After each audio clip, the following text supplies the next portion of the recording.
Their head coach, Mike Schuler, under a little pressure in Los Angeles. We'll talk about that as this game goes along. They're 3 games under 500. They've lost 3 in a row. There's the coach of Sacramento, Rex Hughes. You saw their lineup: Lionel Simmons, Wayman Tisdale, Dwayne Coswell, Mitch Richmond, Spud Webb.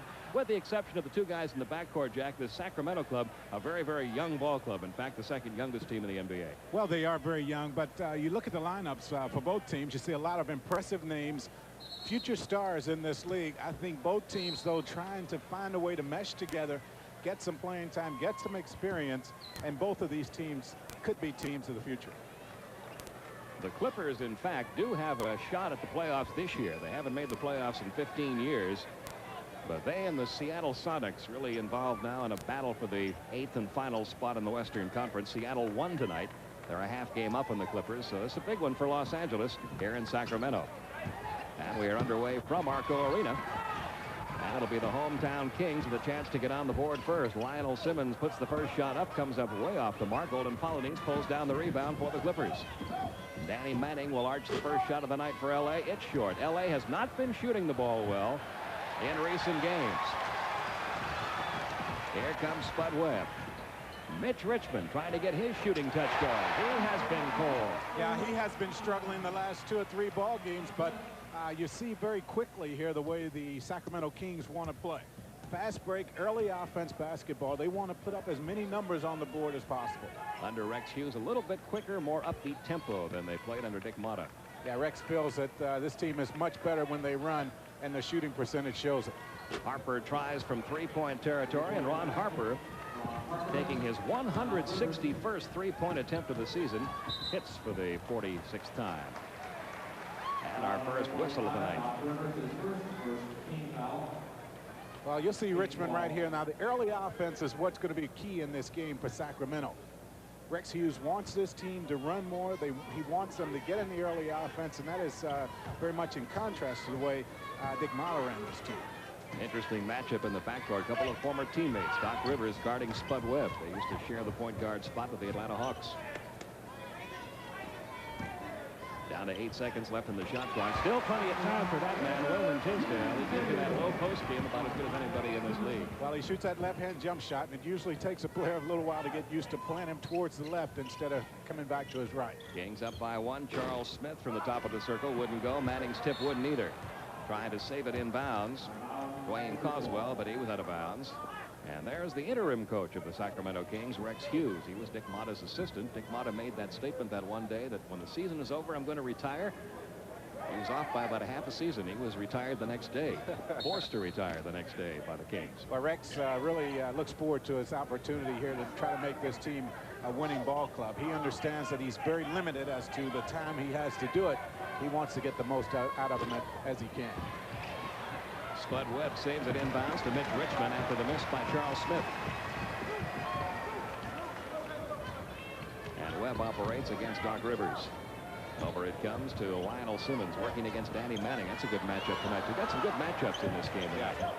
Simmons again takes it right around Manning and in for 2. Well, what makes that a tough matchup is Manning's size and his long arms. And Danny Manning answers on the other end. Manning averaging close to 18 points a game, has his first 2 of the game. And it's a Sacramento 1-point lead. 73% from the field is Danny Manning over the last 3 ball games. Early offense. All the way across to Mitch Richmond. Got away from Harper into the paint. Back outside to Webb. He's going to try one from out the 3-point line. He nails it. He's only hit 29% from out there, but he launches one early in the game and hits it. That gives Sacramento a 4-point lead with 9.5 to go in the first. Doc Rivers coming off that hamstring. Rebound Clippers.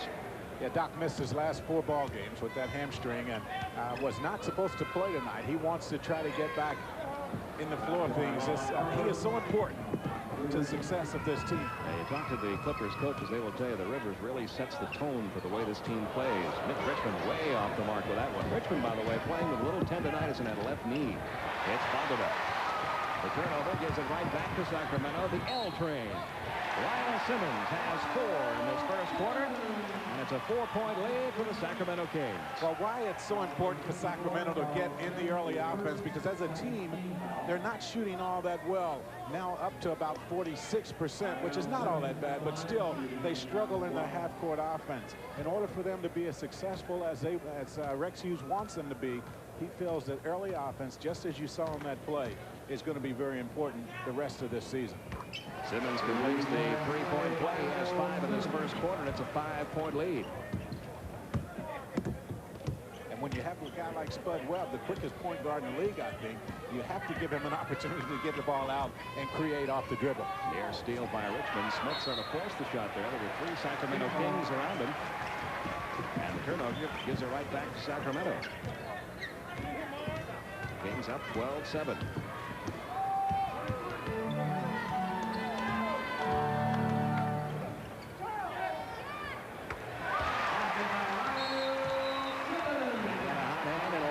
Simmons in this first quarter, 7 points for Simmons. A 14-7 Sacramento lead.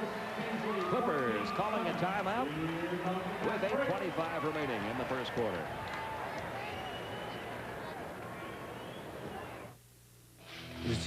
And 36 liters of air are considered faulty. A condom. Just when we thought it couldn't get any weirder, it did.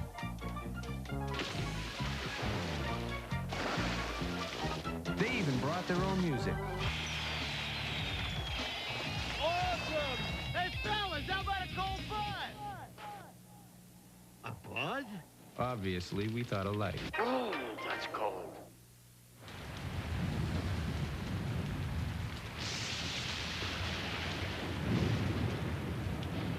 The whole idea for the design behind Jeep Cherokee is to get you wherever you're going, safe and sound.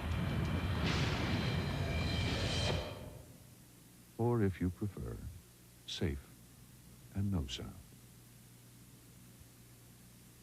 Now drive for the gold and save $1,500 on new Jeep Cherokees. For 2 years, Isaiah Thomas and Dennis Rodman have had Atlanta's number. Kevin Willis has had enough. The Pistons take on the Hawks live at 7:35 Eastern Saturday night on TBS. The bigger they are, the harder they jam. The NBA's best. Look back, look sharp, and look to the sky. All-Star Saturday, February 8th on TNT. This program authorized under broadcasting rights granted by the National Basketball Association solely for the entertainment of our audience. Any publication, reproduction, or other use of the pictures, descriptions, or accounts of this game without the express written consent of the National Basketball Association is prohibited. We talked about early offense and how important it is for the Kings. This is what set up this shot in the open floor by Lionel Simmons. Now the defense has to come back, play you very closely. They went to the baseline, got him a couple of screens along there, and he got open for the jump shot. Doc Rivers down low. He couldn't make a drop. Spud Webb going wall to wall, trying to dish off to Coswell or Richmond. And the Kings turn the ball over. It goes back to the Clippers. Sacramento up 14-7 with about 8 minutes to go in this first quarter. A key stretch for the Clippers beginning with this game, Jack. They're in that playoff hunt with the Seattle Sonics, and they've got a favorable schedule for the next 4.5 weeks. Yeah, they go home and play the New Jersey Nets tomorrow. They have Dallas coming in Tuesday night.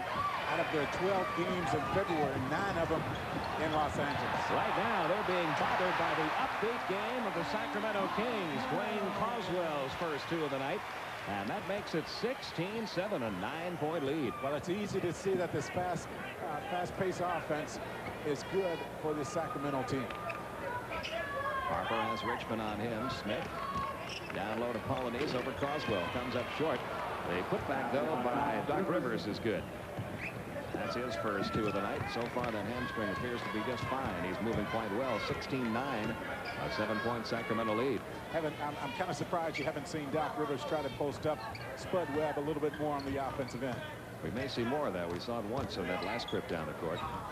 He got a hand on that ball. Tisdale gets it right back there. Hits that jumper. Raymond Tisdale with 4 in the first quarter. And it's up to a 9-point lead again, 18-9. The Kings coming up with every loose ball right now. Clippers are having a tough time of it shooting the ball, which has been their problem of late. They're only 4 of 13 in this first quarter from the field. And here's a guy who's really struggled, although not so far tonight. That's his first miss after hitting his first 2. Kings on the run again. Tisdale over Polynice. After 2 bounces on the rim, Polynice pulls away the rebound. I still look for him to go to Doc Rivers against Spud a little bit more. Charles Smith, the baseline jumper, his first 2 of the night. And it's back to a 7-point lead, 18-11. Just over 6 minutes to go in the first. That double screen along the baseline for Lionel Simmons worked very well the last time the Kings had to go to their half-court offense. We'll see if they go back to that. They have a lot of guys that can give one-on-one opportunities. Mitch Richmond, another one. There's John a little strong, but there's Coswell again. His second field goal made the same way on a putback after a miss from outside. And it's a 9-point lead again for Sacramento, 20-11. At about the halfway mark of this first quarter, the pace for Sacramento, a very high-scoring one right now. They got an offensive foul called against Polynice there. Well, you won't see Dwayne Coswell a play called for him the entire night. The way he gets his points is off the offensive boards. Polynice is going to have to do a much better job putting a body on him, keeping him off those boards. 20-11, a 9-point lead for Sacramento with a lot of time to go yet in this first quarter. Kings shooting the ball very well. They're 9 of 14 from the field in this first quarter. They get 9 of 15. The miss by Tisdale. Rebound Clippers. Good ball movement though by the Kings last couple of times down. Checking into the lineup, giving Rivers a breather. Rivers is going to only be able to play about 23-25 minutes tonight because of that hamstring. They don't want to give it too much of a run this first game out after missing 4. Smith draws the double team, still able to hit the jumper. Big time shot. That's pretty good defense that time by Wayman Tisdale. 4 for Charles Smith, but the Clippers still down by 7. Just under 5 to go in the first. Lionel Simmons off to Mitch Richmond. Richmond a little bit unhappy with his being left off the All-Star team again. Spud Webb got free from Danny Young. The jumper wouldn't go. There's Simmons, the offensive board, the putback. He's having a good first quarter, 9 points. He's had a good month of January. I tell you what, he's had 6 out of the last 9 games double-double, so he's doing it on both ends of the floor. Danny Manning's been quiet in this first quarter for the Clippers. Spud Webb comes up with a loose ball, a 3-on-2 break. Tisdale, he has 6 in the first, and Sacramento just destroying the Clippers in this first quarter, up by 11 with 4:23 to go, and the Clippers are going to call a 20-second timeout here with 4:23 remaining. Well, I'll tell you what, the Clippers have had a whole so unusual this time of the year, and it looks like they are just a step behind on everything, especially on the defensive end of the floor. That's a good point. So many times during the season, every team will get a stretch of 3 or 4 days in a row that they have off. And you would think at this stage of the season, when you've played about 40 games or more, that would be a benefit. I don't think it helps a team to be off for that long. It does not help at all. The one thing that guys want at this time of the year is more practice time. You get in the habit of playing the games. Now you have to go back and you have a week of practice, and it just blows your mind out to have to think about it. It can help you if you have an injury. It obviously helped in Doc Rivers' case, getting him back healthy for tonight's game. But it does make you a little stale at times, especially at the outset of a ball game. Well, you can tell right now. They're a little bit off. Yeah, that's a good case of it right there. Harper saw Smith going towards the basket. The bounce pass was just not there, and the timing seems to be off here early for the Clippers. For the Kings, this is their 3rd game this week, and they're very sharp here in this first quarter. It's just such a difference playing in games and playing against each other in practice. You just don't have the same mental preparation. Richmond draws the double team. Danny Manning got a hand on that ball, but Richmond gets it right back. Only 5 seconds left in the shot clock. He'll take the shot immediately. No good. Polynice the rebound for the Clippers. A lot of people feel the reason why Mitch Richmond didn't make the All-Star team was the fact that he has been in a shooting slump here for the month of January. Charles Smith with 6 in this first quarter. It's a 9-point Kings lead. 3.5 minutes to go. Tisdale from his favorite spot. Couldn't get that one to fall. He's missed the last couple of tries. And here's Danny Young bringing the ball down for the Clippers. This is a good pickup for L.A. Gives them good backup, good depth at the guard position. Well, he started 4 of the 7 games he has been with this team. Polynice with the travel on that play. Once again, an indication of this week off. Pete Van Weer and Jack Gibbons with you from Sacramento, where it's been all Kings in this first quarter, 24-15. We told you they played tough here at home, and they've won 10 of their 13 games this year at home. Above 500 record when they play in front of the home folks, 10-9. Their only meeting with the Clippers this year was a victory on the opening night of the season. They won that game by 4, 94-90. And the Kings are going to call a timeout now with 2:56 to go in quarter number 1. And Sacramento right now enjoying a 9-point lead over the LA Clippers. There are 6 people in our house, including my mother-in-law, so this new Eagle Summit wagon is perfect for vacation. West, they say, eat oysters, love longer.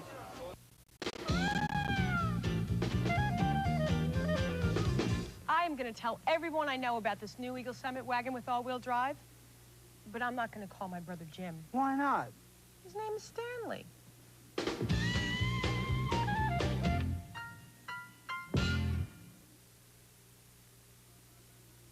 1983 to 88, Jim Weiner, director of the county's Health and Human Services Department, cuts welfare rolls by 7,500 people before leaving. 1992, able-bodied people are again living on handouts. Government should care for children, the elderly, and people with disabilities. But those who can work must be responsible. Take job training, take a job, or not take a welfare check. I cleaned up welfare once. I'll do it again. Paid for by friends of Jim Weiner. Better. Better. What could be better than a Best Buy price? A better Best Buy price. Better. So this Friday and Saturday, Best Buy is putting everything on sale. And we brought in Bob to make every Best Buy better. But if you want a better Best Buy price, better get to Best Buy while everything is on sale. Because after Saturday, Bob will be marking our better Best Buy prices back. Better. Better. Better. Well, one of the big weekends in all of professional sports is fast approaching. All-Star Friday night, 10 o'clock Eastern time here on TNT. The NBA Stay in School special on Saturday at noon. And NBA All-Star Saturday, with all of those events taking place beginning 7 p.m. Eastern time on Saturday night. All coming up next weekend on TNT. Well, you see what has happened since the coaching change. Hughes has been here for 18 games. You see the scoring differential from when this team was under Mata, and they're shooting the ball much better. Of course, they're getting closer shots to the basket because of the fast break offense. Mitch Richmond couldn't get that one to fall. And the rebound pulled away by Polynice. Clippers down by 9 with 2:44 to go in the first. The Clippers have done a much better job of cutting off the fast break opportunities by this team. Spud Webb with the block from behind. We'll have 14 seconds left on the shot clock when play resumes here. Danny Young will inbounds it.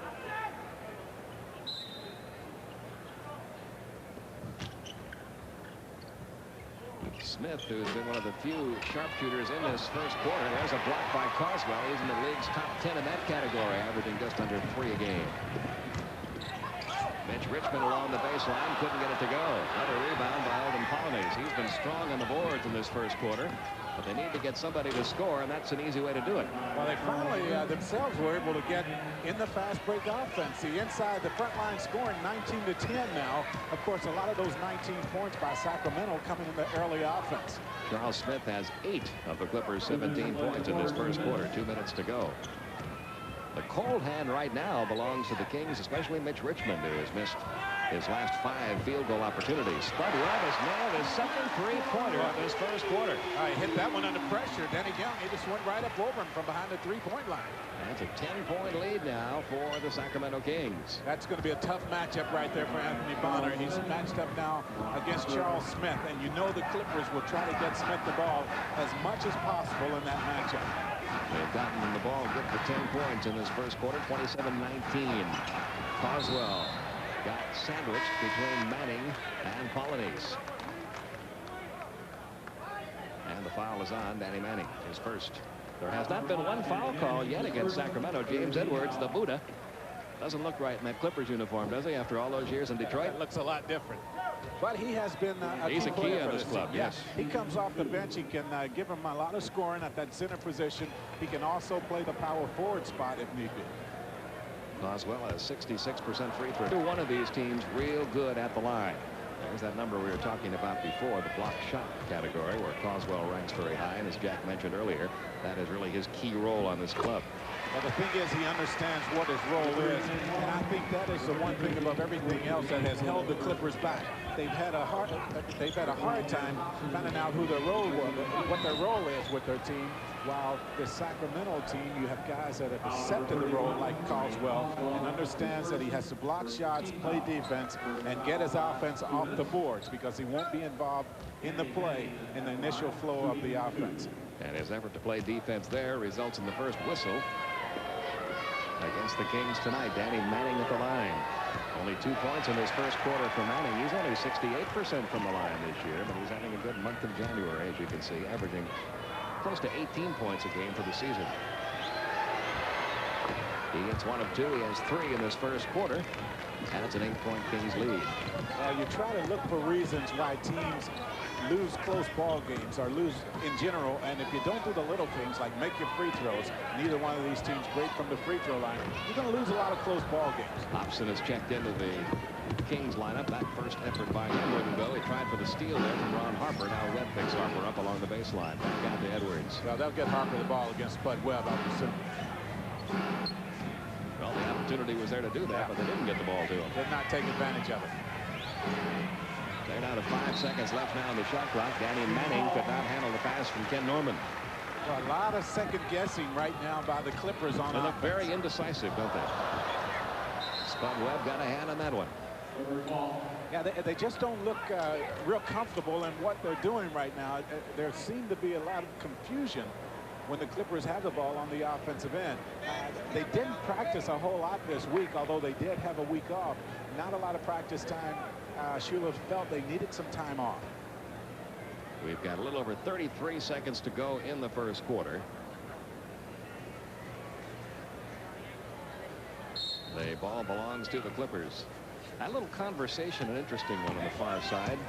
They were talking about the level of the music being played here at ARCO Arena. A little bit too loud for the officials' liking. Manning had his shot stuffed there. What a defensive play. Lionel Simmons. He was having himself a good first quarter on both ends of the court. 9 points and a couple of great defensive efforts as well. And now the Kings can play for the final shot of this first quarter, up by 8. Webb working against Young. And he's tripped up by Danny Young. Will be called for his first. Young, who was let go by Portland, signed by the Clippers. He came over at a key time because Doc Rivers was injured when they picked him up. He immediately had to come in and start for this team. He started 4 of the 8 games, including tonight, that he has played. He hasn't scored many points. Of course, he won't give you that, but he will give you a guy that can play defense, and he does a good job of running the team. We've watched Spud Webb since he first came into the league with the Atlanta Hawks, and we can tell you one thing. He has really improved his outside game. He didn't have really an outside shot to speak of at all when he first came out of North Carolina State. He was taking advantage of his speed, but he has really improved that facet of his game. And that takes care of quarter number 1. The Sacramento Kings, playing before the home folks, are doing it to the LA Clippers. It's 29-20, Kings by 9 after 1.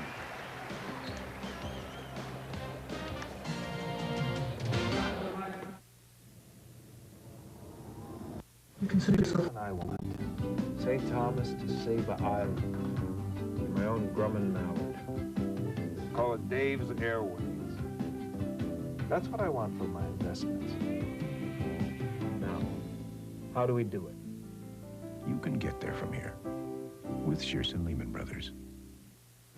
From Hollywood Pictures. We need help. Don't you presume to tell me how to follow up. Sean Connery is a doctor determined to make a difference. I found a cure for the plague of the 20th century, and now I've lost. This is the cure for cancer. Haven't you ever lost anything? Your purse, your car keys? On the trail of an amazing discovery, he found an explosive adventure. Extraordinary battle of the Civil War. Ironclads. Saturday on TNT. Kings up by 9, quarter number 2 about to begin. We talked earlier, Jack, about this being a key stretch for the LA Clippers. Also a key stretch for Mike Schuler. A lot of rumors circulating around the LA Clippers about their head coach. Yeah, I think this game and then the next 2 games will really show a lot about this guy right here. Tell us a lot about whether or not he will be there much longer in Los Angeles with the Clippers. I think they need to win at least 2 of these 3 and maybe all 3 for him to be around. Quarter number 2 is underway.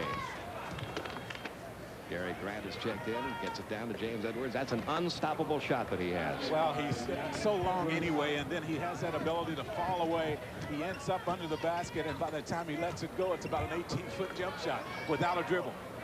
29-22, Kings by 7. Tisdale takes it into the paint against Edwards. And call the offensive foul on Tisdale. And I think that's a good call. The crowd doesn't like it. Tisdale also not real happy with it, but he does use the arm to push Edwards off as he took the ball to the basket. So it'll be Clippers ball. They can get back here to within 7.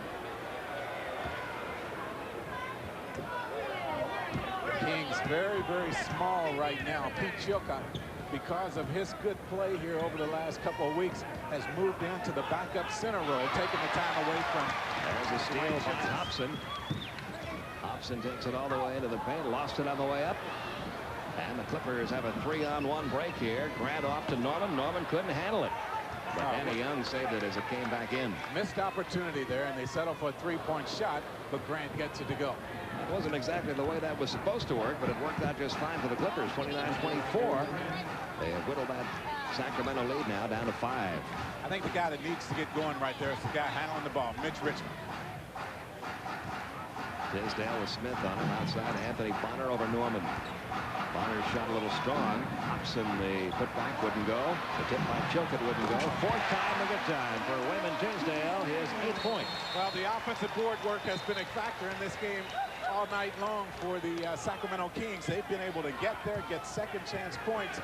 The Clippers have not been able to do that. It's the 4th basket they've gotten an offensive rebound in this ballgame. 31-25. Kings up by 6. Danny Young into the paint. Got the shot away, but couldn't get it to fall. Anthony Bonner will eat up some rebounds. Richmond going wall to wall. Yes. Well, when you're struggling from the outside, those close baskets is a way to definitely get your confidence up, and Mitch Richmond took that one right to the hole. Richmond now at 4, 33-25. Richmond pulls away the rebound after the miss by Norman. You got Richmond now playing the point guard spot. That's hard. That shot a little strong by Bonner. Rebound pulled away by James Edwards. Bonner trying to improve his 15 to 18-foot jump shot. If he ever develops that, he'll be a pretty good player in this league. Grant will take the shot over Hobson from out in 3-point territory. Wouldn't go. Ball out of bounds. Who does it belong to? They say it is still Clippers ball. I just don't like right now what I see from the Clippers offensively. They are relying totally on the outside jump shots. Nothing coming right now easy for the Clippers. Dwayne Shinsis in to replace Pete Chilcott. Shinsis hasn't got a lot of playing time lately. Got a hand on that ball. Still belongs to the Clippers. James Edwards thought he got fouled there. You're looking at Dwayne Shinsis right there. They still hold a lot of promise in this guy. He's young. He's still developing. They just feel they have to get more as a backup center from him. Rebounding, points-wise, they just need more. They're going to try him on James Edwards. See if he's able to stop that shot. He can't. In fact, John Hammond, assistant coach for the Clippers, say the most effective player he has seen ever against Edwards, and about the only player he has seen who can effectively defend that shot is Patrick Ewing. Well, there's been a lot better players than Shinsis. They're still trying to figure out a way to keep him from making that shot. Clippers are back to within 6, closing into the 9-minute mark in quarter number 2. Hobson coming off his best game as a Clipper. Offensive foul, I thought. Did he beat the clock? No. The 24 seconds had expired. And the turnover gives it back to the Clippers. Hobson had 23 points against the Utah Jazz the last time out for these Clippers. Got a lot of playing time in that game, and that's the kind of offensive production obviously they'd like to have from him as the number 2 guard coming off the bench. LA trying to get back to within 4 here. Grant looking into Edwards. And Doc Rivers may be done for the night. In the background, you see him heading back toward the locker room. That hamstring may have acted up again on Doc Rivers, and that was one of the fears that the Clippers had about. That's a tough injury. Once you get that injury, it's so easy to re-injure it. Well, the real problem with that injury and with Doc just trying to come back is once you sit on that bench, especially in a building that's kind of cool, it's going to tighten up. He might be going back and they're going to stretch him out to make sure he's ready to start the second half. But still a lot of time here. He thought he would get to play a few more minutes. It'll still be LA's ball. 12 seconds left on the shot clock. 33-27. Kings up by 6. But LA playing much better in the second quarter, and one reason why, that guy, James Edwards, who was in 3 of those in this quarter.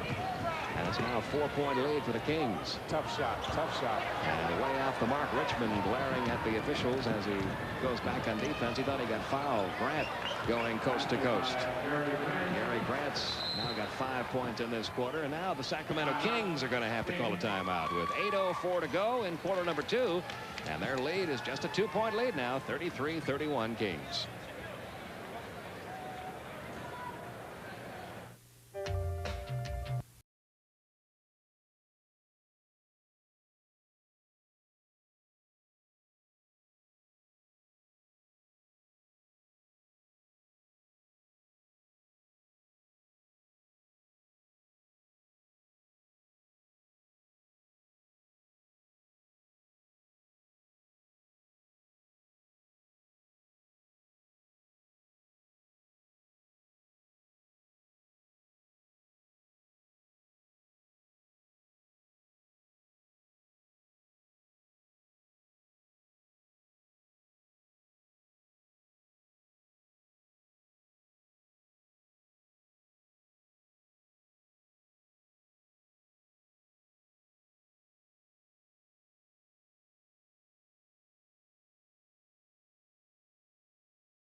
Malone. Oh, they lost him. Cutting Malone.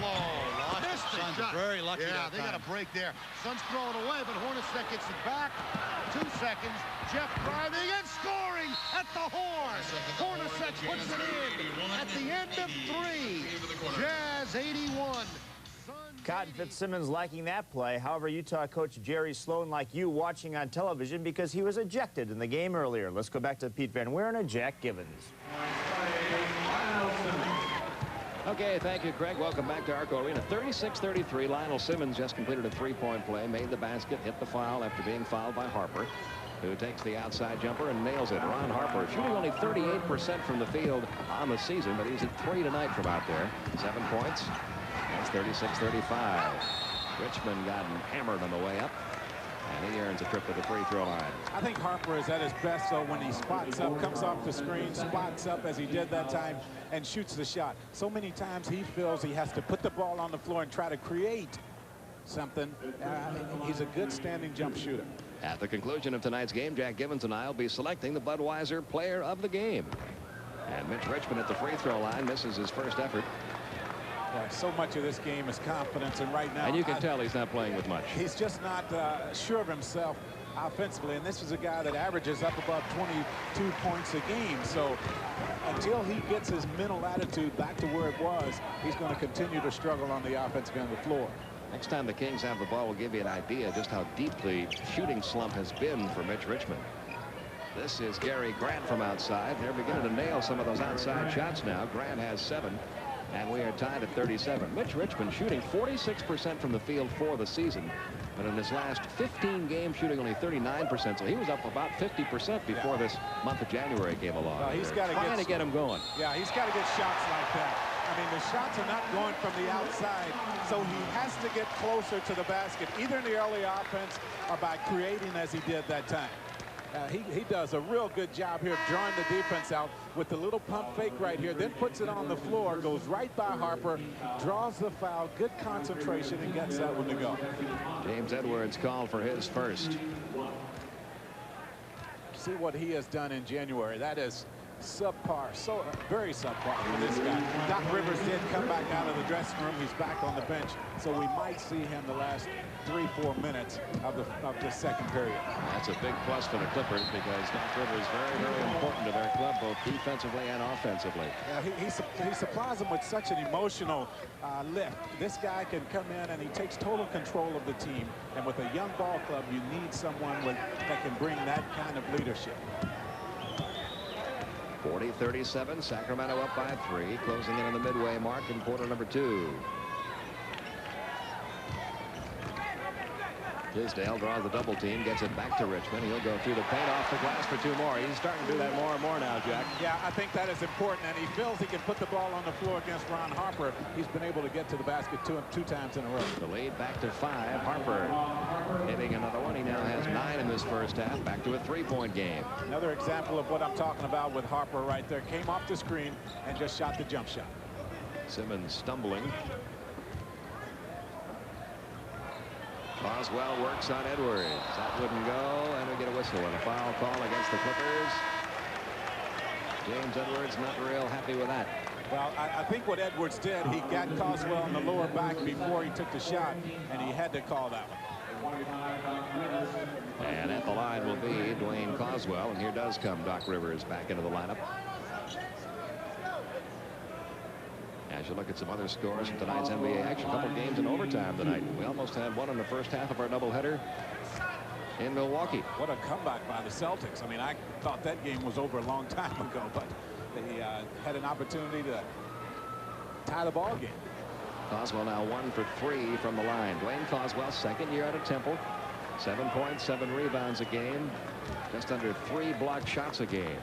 Well, I like his improvement on both ends of the floor, but especially on the offensive end. He first came into the league, they would run the ball as far away from him as possible, but now, as they did that time, they will give him an opportunity to post up. Well, now the Clippers a chance to get right back in it, down by 3. Edwards threw an elbow to Coswell, no whistle. Spud Webb with the steal and the basket. The quickness right there is amazing when you talk about Spud Webb. 44-39, Kings up by 5 with about 5 minutes to go in this first half. Now, I don't know how many steps Spud Webb took when he picked that ball off before he put the ball down on the floor. He took 3 steps for every one that James Edwards took. Yeah, well, he covered a lot of space before that first dribble went down. Well, they had a big mismatch there with Smith on Webb. Got the ball over to Norman. Norman just did beat the buzzer. He has 4, and it's 44-41. Rivers on Webb. From the top of the circle, Simmons' jumper comes up short. Rebound comes up deep. They get it right back to Lionel Simmons. Off the glass for 2 more. Well, you just can't keep giving up the second chance opportunities. It seems the Kings are scoring every time they've gotten an offensive rebound. It's the 11th layup made in this first half by the Kings. 46-41. A lot of those layups came in the quick offense. Norman trying to answer on the other end. He thought he got fouled. No whistle, though. Ball comes back to Sacramento. Over comes Lionel Simmons. Jumper over Smith. No. Rebound Harper. 4 minutes to go, first half, 46-41. Sacramento up by 5. Harper going wall to wall, runs into Richmond. Richmond's going to be called for the foul. And that'll be his first. Well, it's great anticipation on this play by Spud Webb. Look how far he comes. And you saw right there, that's why I said I don't know how many steps he took before he put the dribble down. He is so quick doing the open floor. No chance. You're looking to pass the ball to Charles Smith. You may not see Spud sneaking in there. It's about a foot difference in size. Norman shot, no. Richmond the rebound. Clippers beginning to cool off now after coming back. And Sacramento beginning to pull away again. If Richmond gets that shot going, look out. He now has 10 points in the quarter, 12 in the game. The lead up to 7. And the Clippers take a timeout. Well, he made a couple quick layups. Now he has the confidence to pull up and shoot the jumper.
NBA action has always been fantastic.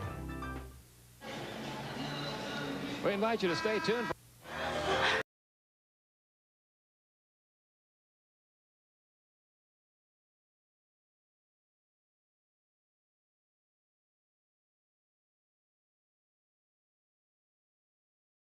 Next week, 8 o'clock Eastern time, I'll join Hubie Brown at the Boston.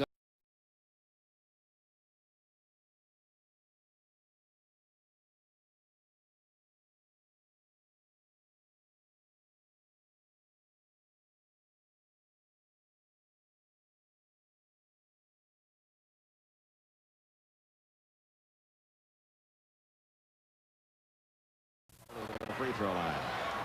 Well, he has such good anticipation, and because of his quickness, he can cover a long distance in a very short time. Now, Second foul call against Harper. Once again, he just anticipates the pass. Not a real good pass by Harper that time, and the quickness gets him to the free throw line. You can see the numbers up.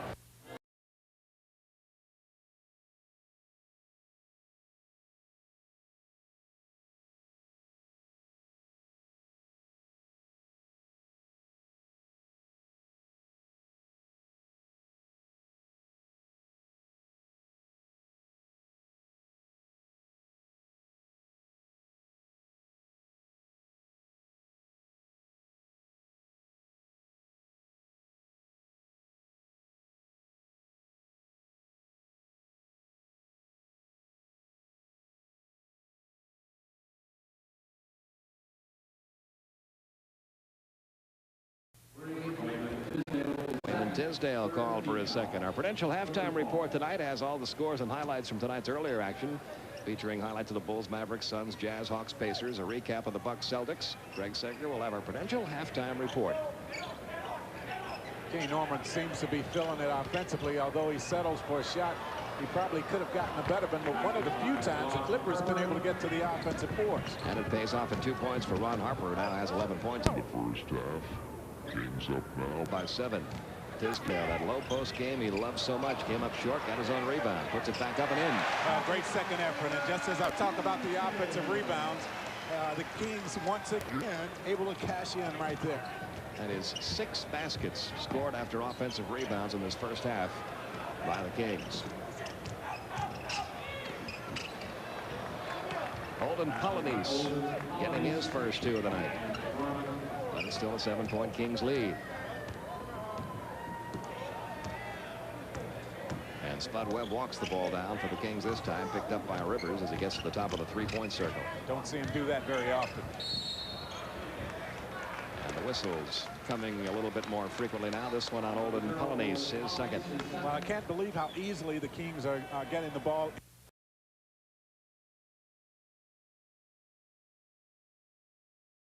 Passes in, gives Tisdale, Simmons, Caldwell, straight pass to the basket. And Wayman Tisdale at the line. He has 10 points, now 11 in this first half, a 76% free throw shooter. This guy's always been a good offensive player, averaging 16 points a game this year in his 7th year in the league out of the University of Oklahoma. Holden Polynice the rebound. Doc Rivers will bring it down for the Clippers.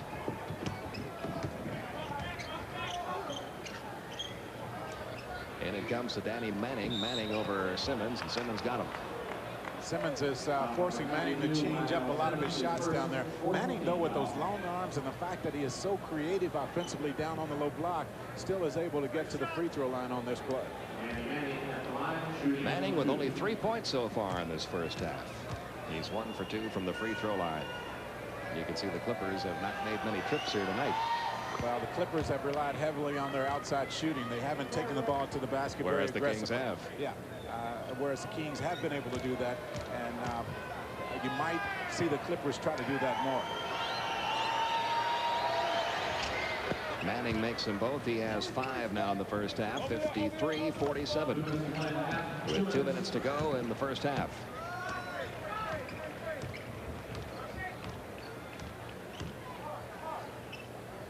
Down low to Simmons. Out to Mitch Richmond. This has been working for Mitch Richmond this entire quarter. Not that time, and no whistle. Tisdale, another offensive rebound, another basket. We hate to keep beating the dead horse right here, but that's the story of this game in this first half. It's been the offensive board work and the putbacks of the Sacramento Kings. 14 of their points in this first half have come on offensive rebounds and putbacks. Rebound pulled away this time on the defensive board by Mitch Richmond. And a 55-47 Kings lead can go back to double figures. Spud Webb couldn't hit the jumper. Rebound off the floor. Harper up with it for the Clippers. Ron Harper spins into the paint, and it tipped away by Tisdale. Spud Webb in front of Danny Manning. Top the basket, and Spud Webb, who got fouled from behind, a trip to the free throw line. That's always dangerous to watch, isn't it? Well, it is, and fortunately, Spud bounces up very quickly there, making this shot and drawing the foul makes it a little bit easier to get up, but a good defensive trip down the floor this time for the Sacramento Kings, and you give Spud Webb this much advantage, you're going to get to the basket. It surprises you, his jumping ability. Danny Manning, with those long arms and ability to get up himself, doesn't even come close to blocking that shot. Well, even though he's only 5'7", you'll recall one year Spud Webb won that slam dunk contest on NBA All-Star Weekend. Spud taking a little bit more time getting to the free throw line, maybe hurting just a little bit more than we thought. He has 13 points in this first half, plus an excellent defensive half for Anthony Spud Webb, now in his 7th year in the league out of North Carolina State. A 14-point performance so far by Webb. 58-47. The Kings have built that lead back up to 11. Well, I know the Clippers feel they have to get Danny Manning going. Blocked by Coswell. His second block of the half. Richmond off to Webb. Kings on the run. Back out to Mitch Richmond. His jumper a little strong. Rebound Holden Polynice. Under a minute to go now. That was a trip right there that this crowd could get involved in the game even more. Harper trying a three-pointer. Another outside miss by the Clippers. What a rebound that was. And we'll get a 20-second timeout. Taken here by the Sacramento Kings, who had a lead in double figures. Lost it in the early minutes of the second quarter. Now build it back up to 11, 58-47. It's been the inside game and the rebounding, offensively especially, that has done it. Well, it has, and I think we also need to talk about the defensive effort, especially when you talk about Spud Webb, the fact that he has been a nuisance to the Clippers offensively. He has been able to pick off passes, and they've been able to get a lot of stuff in the open floor. And one thing we should point out here, 58 points. A lot of points to score and a half for a team like Sacramento. They have not gotten a single point off their bench All 58 of their points have come from their starting unit. Lionel Simmons has 14. Wayman Tisdale has 13. Dwayne Coswell has 5. Mitch Richmond has 14. And Spud Webb has 14.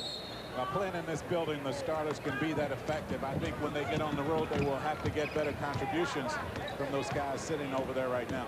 On the shot clock, 10 seconds now remain.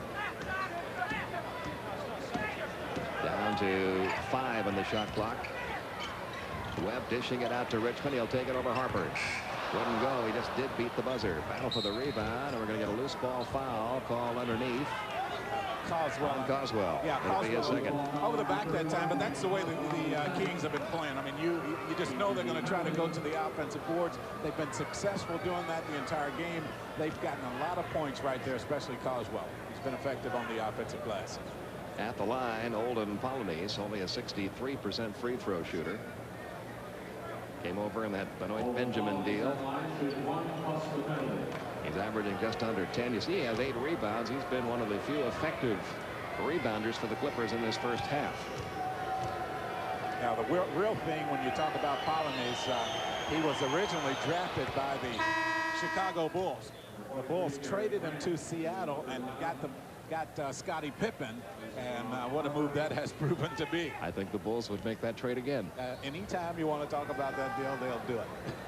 Olden Polynice with his second effort. 58-48. 58-49. And we'll see if the Kings can cash in here in the closing seconds of the first half. Right behind the back pass to Lionel Simmons for 2 more. He has 16. That lead up to 11. Grant launching one from midcourt. It won't even come close. And the Sacramento Kings putting on a show for the home crowd here at ARCO Arena. At the half, Sacramento 60. The Los Angeles Clippers 49. Our Prudential halftime report with Craig Saber coming your way next.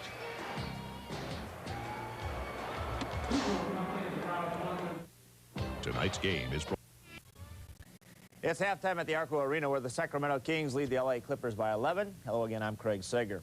Although in different divisions, a strong rivalry exists between Phoenix and Utah. The Suns eliminated the Jazz 2 years ago in the playoffs. Utah returned the favor last season. Utah leads the Midwest Division by 2 games going into tonight. 2 games up on San Antonio. Kevin Johnson for Phoenix with a great pass to Mark West for the layup. Phoenix takes the lead. Meanwhile, Blue Edwards gets the steal.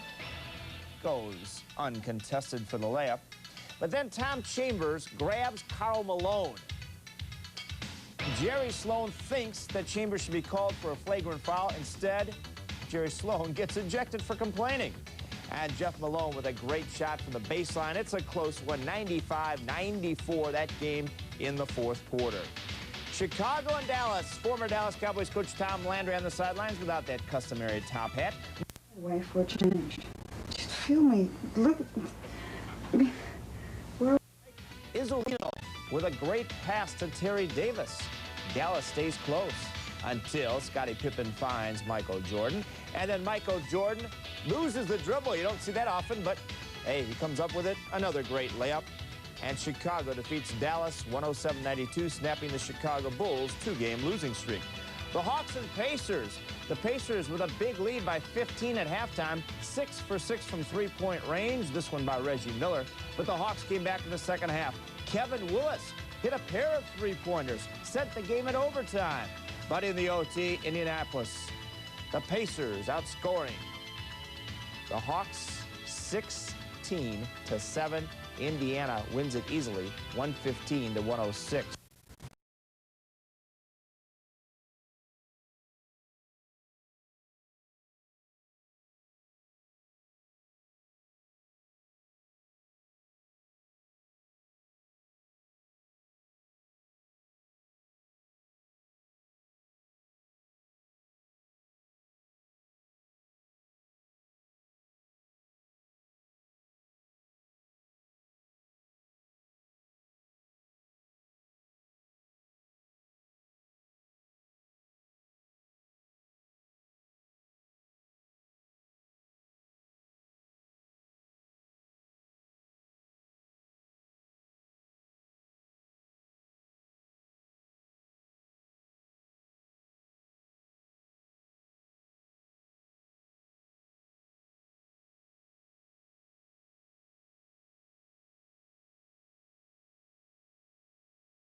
Tonight, the New York Knicks were taking on the Washington Bullets. Pat Riley and his Knicks have now won 5 in a row. Mark Jackson, Anthony Mason, the missed shot. But it goes to Gerald Wilkins for the jumper. And New York hands Washington its 8th consecutive loss. So Boston needing a win in Milwaukee tonight to stay within a half game of the Knicks. It was the first half of our doubleheader. And it was youth in the stands, age on the court. Moses Malone drives in over Joe Klein, misses the shot. But watch Alvin Robinson out of nowhere and jams it in. Then Jeff Grayer with a steal. Over to Moses Malone for the dunk. Sherman Douglas, the new addition for the Celtics, fights his way between 2 defenders. Gets it to Joe Klein. He puts in 2. And Jay Humphries to Dale Ellis to Moses Malone, the veteran. 25 points, 11 rebounds. Milwaukee snaps a 5-game losing streak. And after the game, Hubie Brown talked to Jay Humphries. All the games that we've lost in this stretch, we've been up 10 or whatever, and coming down in the fourth quarter, we end up finding a way to lose. And that's what's so frustrating, because in the past, all the Milwaukee Buck teams knew how to win when it came down to the stretch of the game. Our next telecast Wednesday night, Hakeem Olajuwon against Robert Parrish. It is Houston's only appearance in Boston Garden. A busy week with All-Star Friday night and the Stay in School Jam Saturday afternoon here on TNT. Then it's All-Star Saturday night, the Schick Legends Classic, the American Airlines ITT Shirt and Shootout, and the Gatorade Slam Dunk Championship. And right around the corner, the Winter Olympics from Albertville. We'll have weekday coverage in the afternoons right here on TNT.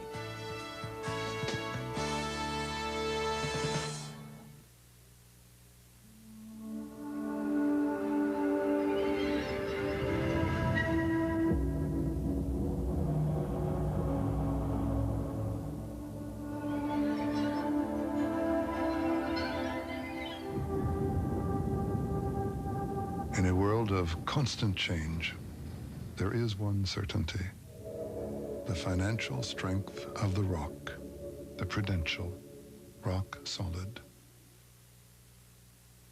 For the battery that performs 3 times better than industry standards, you've got to get to Sears. Out here, if you don't have a Die-Hard, you don't have a prayer. Sears Die-Hard, more power when you need it most. Who's gonna back it better than Sears? Alka-Seltzer's Laws of Indigestion, law number 12. The fewer people you know at a party, the more attached you become to the buffet table. For indigestion with headache, you need Alka-Seltzer, because there's no law against fast relief. Kevin Johnson drives the right side for the Suns. Nowhere to go. Punch it back outside to Tom Chambers. 20-footer on the way. It goes! This week in the NBA, beginning Sunday, 11:30 Eastern on CNN. The bigger they are, the harder they jam. The NBA's best. Look back, look sharp, and look to the sky. All-Star Saturday, February 8th on TNT. The Prudential Halftime Report has been brought to you by the companies of the Prudential. Come to the Prudential and build your future on the rock.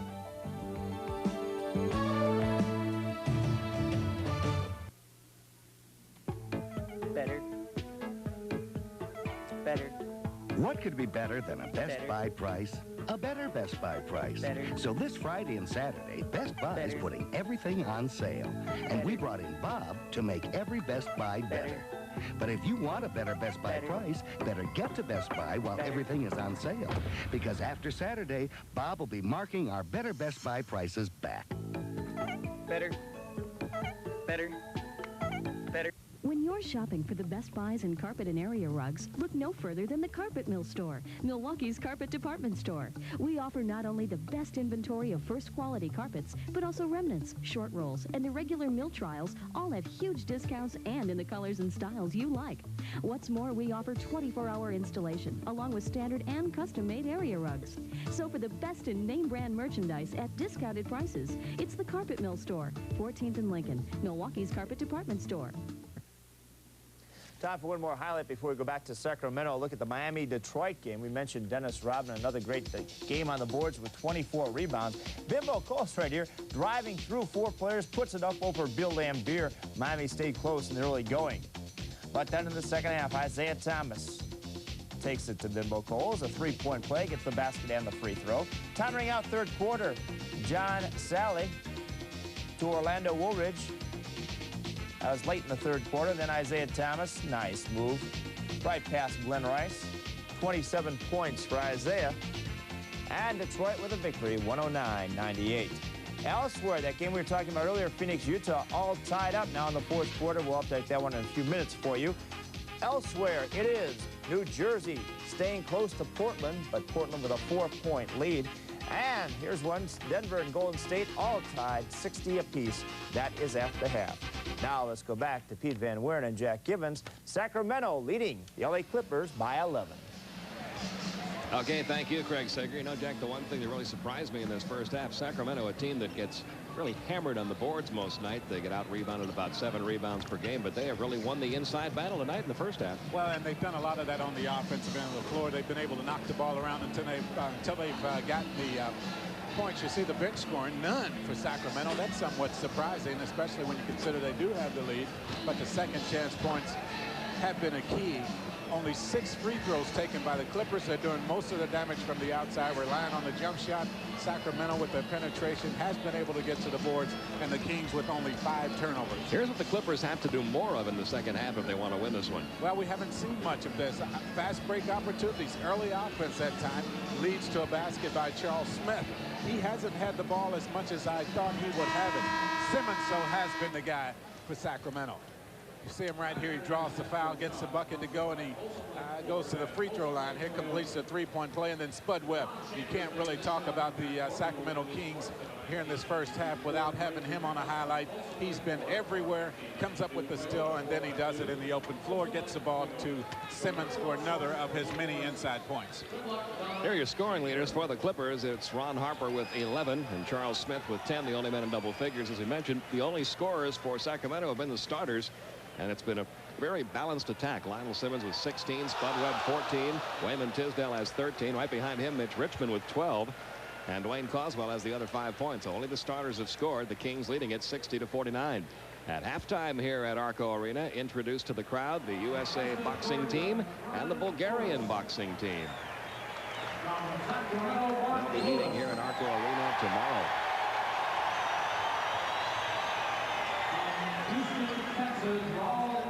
You'll be able to watch the matchup between Team USA and Bulgaria. Boxing featuring current world champion Eric Griffin tomorrow on TBS following Hawks basketball. When the Hawks have to find a way to keep going without Dominic. What an injury. And devastating blow to the team. Oh, it really was. The Hawks have been playing so well, doing a good job this season. Now they have to find a way to come up with about 30 points a game. The Hawks losing tonight. The Clippers are down by 11. They will have the ball as quarter number 3 gets underway. It's Polonese, Rivers, Harper, Smith, and Danny Manning on the court for the Clippers as quarter number 3 gets underway. I look for them to try to get the ball inside. They start out going right there. They have to get some easy baskets, and they have to find a way to get to the free throw line. Shooting the jump shot will not be the way to do that. Kings by 9. They've got Spud Webb, Mitch Richmond, Wayman Tisdale, Dwayne Coswell, and Lionel Simmons out on the court. And Coswell inside, couldn't get it to fall. Harper pulls away the rebound. It's interesting, the first play out, the Kings go right to Coswell. And you can see the Clippers must have gotten a talking to from Mike Schuler at halftime about attacking the basket a little bit more. Something they didn't do much of in the first half, and the Kings are going to call a quick timeout here. They want this to be a 20-second timeout, as Rex Hughes wants to get the word across to his men that there's a little bit of a change in the tactics on offense of the Clippers here in the second half. Well, it's interesting. The first 2 baskets for the Clippers have come inside. They had only about 2 inside baskets, it seemed, in all of the first half of play. So obviously Mike Schuler wants his team to do a better job of looking for the big people down low. 60-53, a 7-point lead for Sacramento in the opening minute of quarter number 3. Rex Hughes, who really talk about a guy that paid his dues as an assistant coach and a scout for many years before getting this opportunity. And as you mentioned the first part of the game, Jack, he doesn't know how long this opportunity is going to last. He knows he's okay for the rest of this year, and he'd like to get a chance to do this full-time next year. Well, he said the best thing about this situation is that he has another year on his contract. Mitch Richmond makes that shot. He said the best thing, he has another year. He's had to work from year to year for the last 10 years or so. Just the security of knowing he has a job next season, whether it's coaching or scouting, whatever it is, it's good. Smith over Coswell, wouldn't go. Coswell the rebound. Gets it out to Lionel Simmons. Simmons spins into the paint, had the ball slapped away, but Wayman Tisdale comes up with it. Wouldn't go. The putback by Coswell. Polynice might have knocked that down, but Coswell right there, and he has been around the offensive boards this entire game. It is 64-53. The Kings doing most of their damage on the offensive glass. This is Ron Harper eluding his man and hitting the open jumper. He has 4 in the quarter, 15 on the night, 64-55. Harper has been good tonight at pulling up and shooting the jump shot instead of trying to create to take the ball to the basket. With this stretch of the schedule the Clippers have coming up, they'd really like to get him going again because his shooting has been off this year. There's a turnover. Harper coming up with a steal. 3-on-2 break. Harper's going to take it into the paint. And Lionel Simmons looking for a jump ball. Instead, he's going to have a foul called against him. That's his second. Well, actually, Simmons ends up making a pretty good defensive effort right here. I think he initially was going to commit the foul to try to prevent the basket. Harper brought the ball right to him, and he tried to lock him up. He thinks he made a good defensive play there. At the line, Ron Harper for a couple. Harper, a 75% free throw shooter. His first trip to the line tonight. This is one of the things the Clippers didn't do much of in the first half, is get to the line. Well, and when you don't get to the line very often, you can't expect to make the free throws. Harper, a pretty decent free throw shooter, but you see what he has done from the field, just not shooting the ball well at all. Second effort by Harper is good. He has 5 in the quarter, 16 in the game. Let's go right back to our studios now in Atlanta. Craig Sager has some bonus coverage for us. Craig? Well, thank you, Pete. First of all, Utah needs 2 to tie, 3 to win. Kevin Johnson has just made 2 free throws to give the Phoenix Suns a 2-point lead. Just a few seconds remaining. Let's join George Allen and Joe Gilmartin. Well, a lot of times in this situation, the guy that inbounds the ball will take the shot. Corbin looking. They better call timeout. He's got to call timeout, and he does. Suns had everything covered. This is a tough play.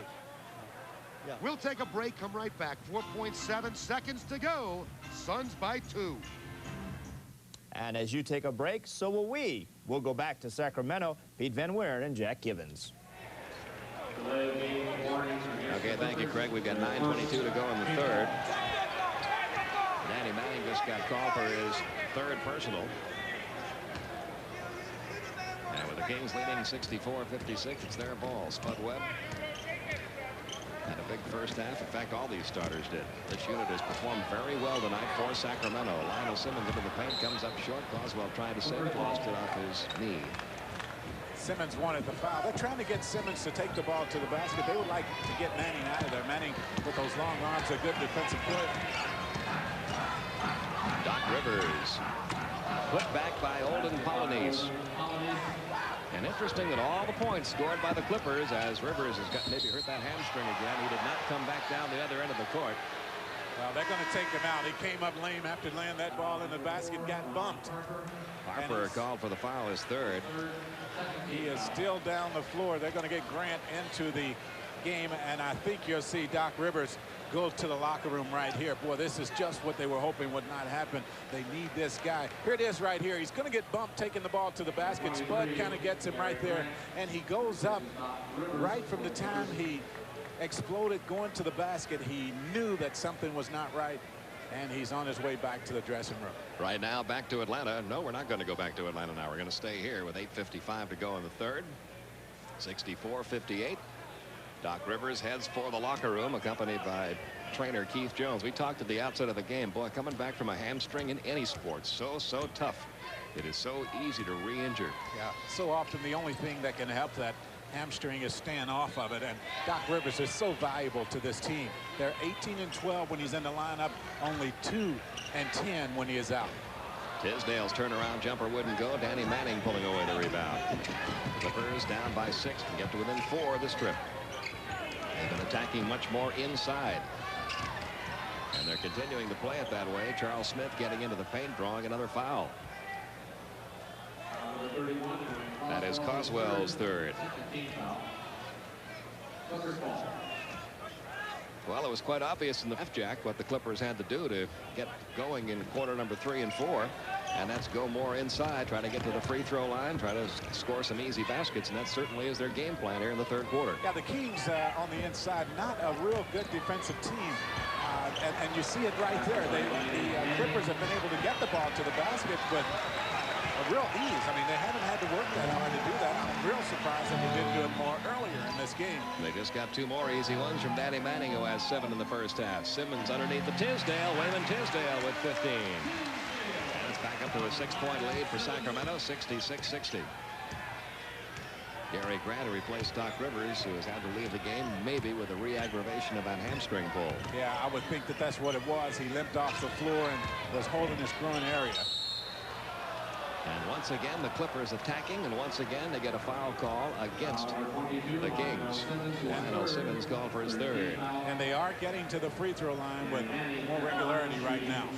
Well, they only got to the free throw line 6 times the entire first half. This will be free throw attempts number 3 and 4 of this 3rd quarter, so it's beginning to equalize there.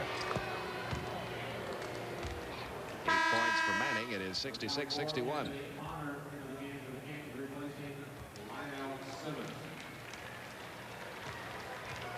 Anthony Bonner back into the Sacramento lineup. Manning makes 1 of 2 right now. Back to Atlanta. Here's Craig Sager. Well, thanks, Pete. This is where we last left you. Utah needing 2 to tie, 3 to win. The inbounds play. It goes to Karl Malone at the top of the key. Drives through the lane, but misses the shot. However, he gets the rebound, puts it up and in, sending the game into overtime. The 3rd game so far tonight. To go into OT, we'll have an update for you later. But now let's go back to Pete and Jack. We are back live. Anthony Bonner, who just checked into the lineup for Sacramento, scores his first 2 points of the night. The first point scored by the Kings bench tonight, and they built that lead back up to 9, 70-61. What we saw in that play, and it started when the Clippers were on the offensive end, a lot of what we saw in the first half. The jump shot coming from the outside, which led to the quick opportunity on the offensive end for the Kings. Going to get a timeout called here by Sacramento. We've got 6:51 to go in quarter number 3, and the Kings owning a 9-point lead. Tonight's game is brought to you by Bud Light. Everything else is just a light. And by GMC Truck, the strength of experience. And by Dutch Boy. Year after year, Dutch Boy paint is the look that gets the looks.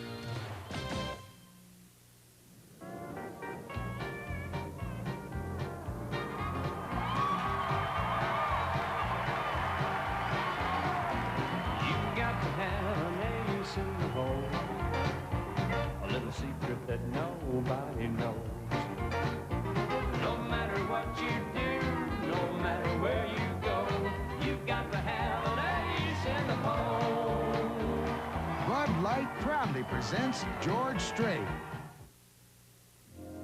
At GMC Truck, our only business is trucks, and has been for over 80 years. A dedication to truck strengths and values to keep in mind. Because when you need to haul something, tow something, carry precious cargo, find new trails, or simply ride high and proud, there's nothing quite as strong as a truck. GMC Truck, the strength of experience.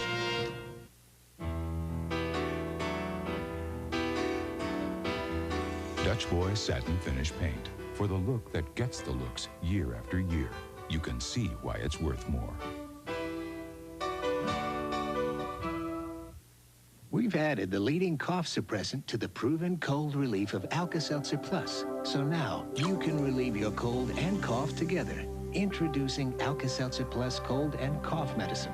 2 kinds of relief from only 1 medicine. Want to remind you, the Winter Olympics on TNT begin Monday, February 10th. Join TNT for weekday coverage 1 to 6 p.m. Eastern Time, live from Albertville, France. That's the Winter Olympics on TNT. It's amazing the Kings have been successful as successful as they have been in this game when you consider this is the first 2 points they've had off the bench. Anthony Bonner running the floor, getting the nice pass from Spud Webb. And we just got the word that Doc Rivers will not be returning to the Clippers lineup tonight. That left hamstring acting up on him again. So they return after missing 4 games.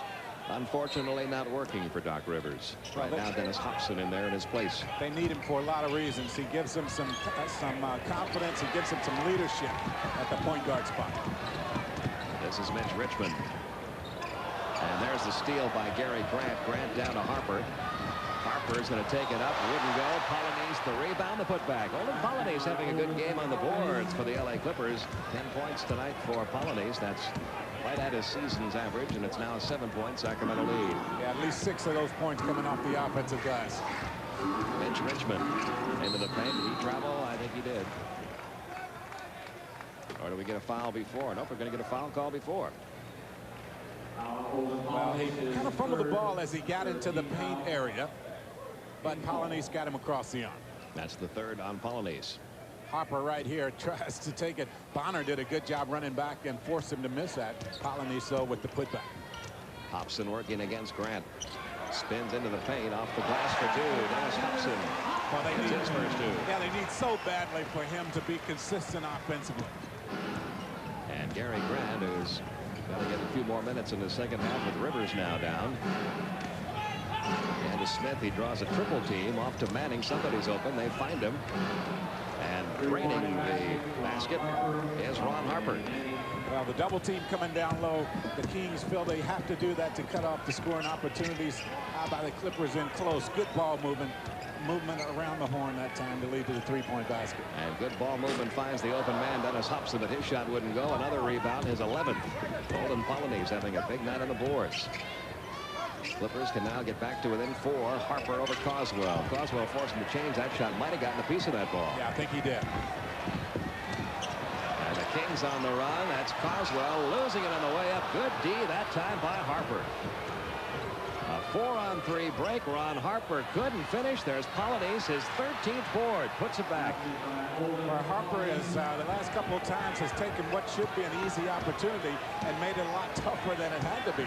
Fortunately, Polynice has been there to clean up the mess both times. Clippers have evened up the rebounding count in this game. 72-68, a 4-point Kings lead, but things going a little tougher for the Kings in this third quarter. And a foul call against Ron Harper, his 4th. Once again, Harper takes it, probably should have laid it in on that time, didn't have enough on it. Polynice working on his statistics right here, gets a couple of offensive rebounds, and finally gets that one to go down. Chilcutt is checked in, replacing Tisdale. The inbounds pass comes to Hobson. Well, with this lineup on the floor for the Kings, you have to look at where the offense is going to come from. If it doesn't come right there, they're going to struggle offensively. 74-68. A 6-point lead, 4.5 minutes to go, third quarter. Charles Smith again drawing that triple team. And somebody got him under there, either Chilcutt or Richmond from behind. They're going to call it on Chilcutt, his first. Going to the line, Charles Smith, and while he does, let's take a look at tonight's GMC Truck scoreboard. We had some overtime battles tonight. Phoenix a winner in Utah, a big game in this Western Conference. They're in the third quarter now in Golden State. Tied up in Portland, another tight one with New Jersey playing much better of late. They are playing good basketball, aren't they? New Jersey seems to have found everything that they've needed. The puzzle is finally starting to fit together. That Seattle game important for the Clippers. Seattle's victory means the Clippers have to win this one to stay within a half game of the Sonics.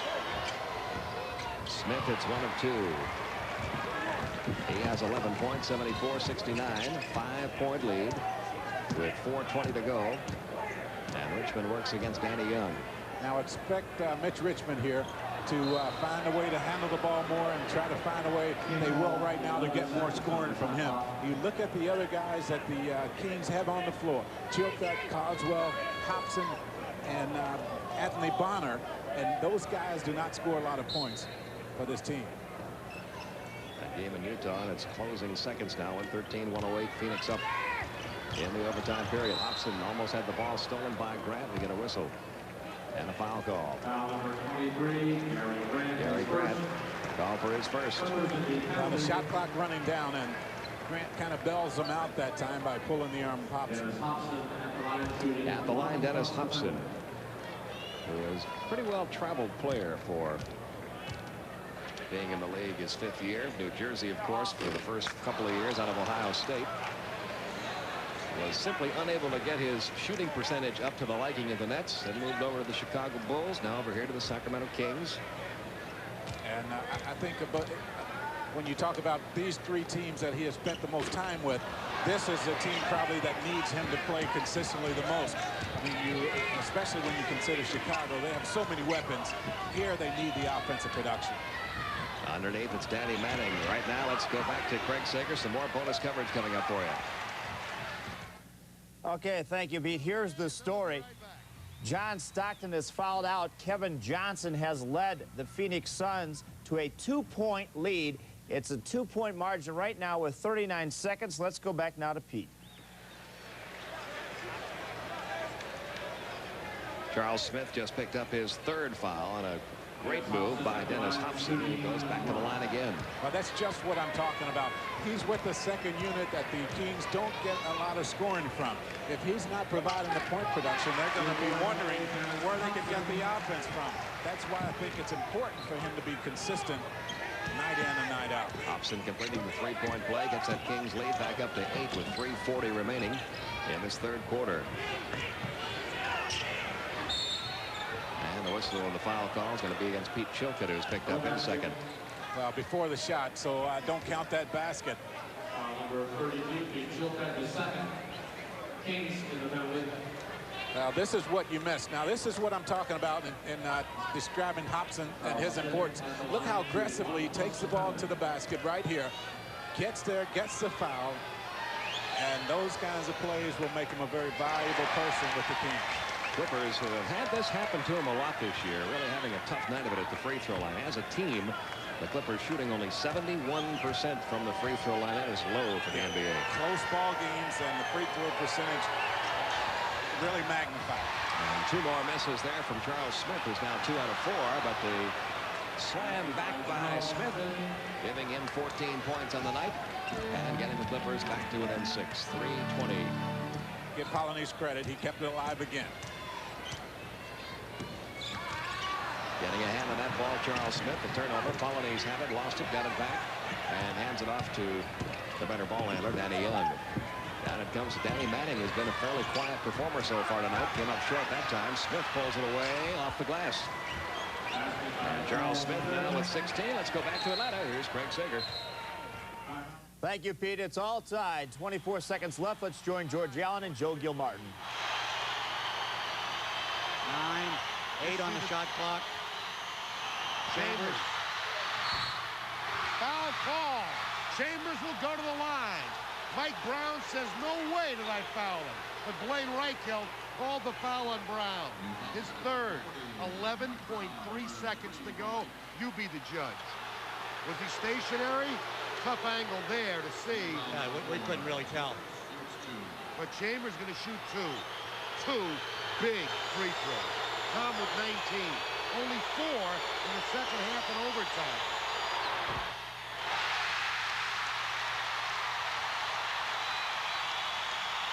One more coming. We're still tied.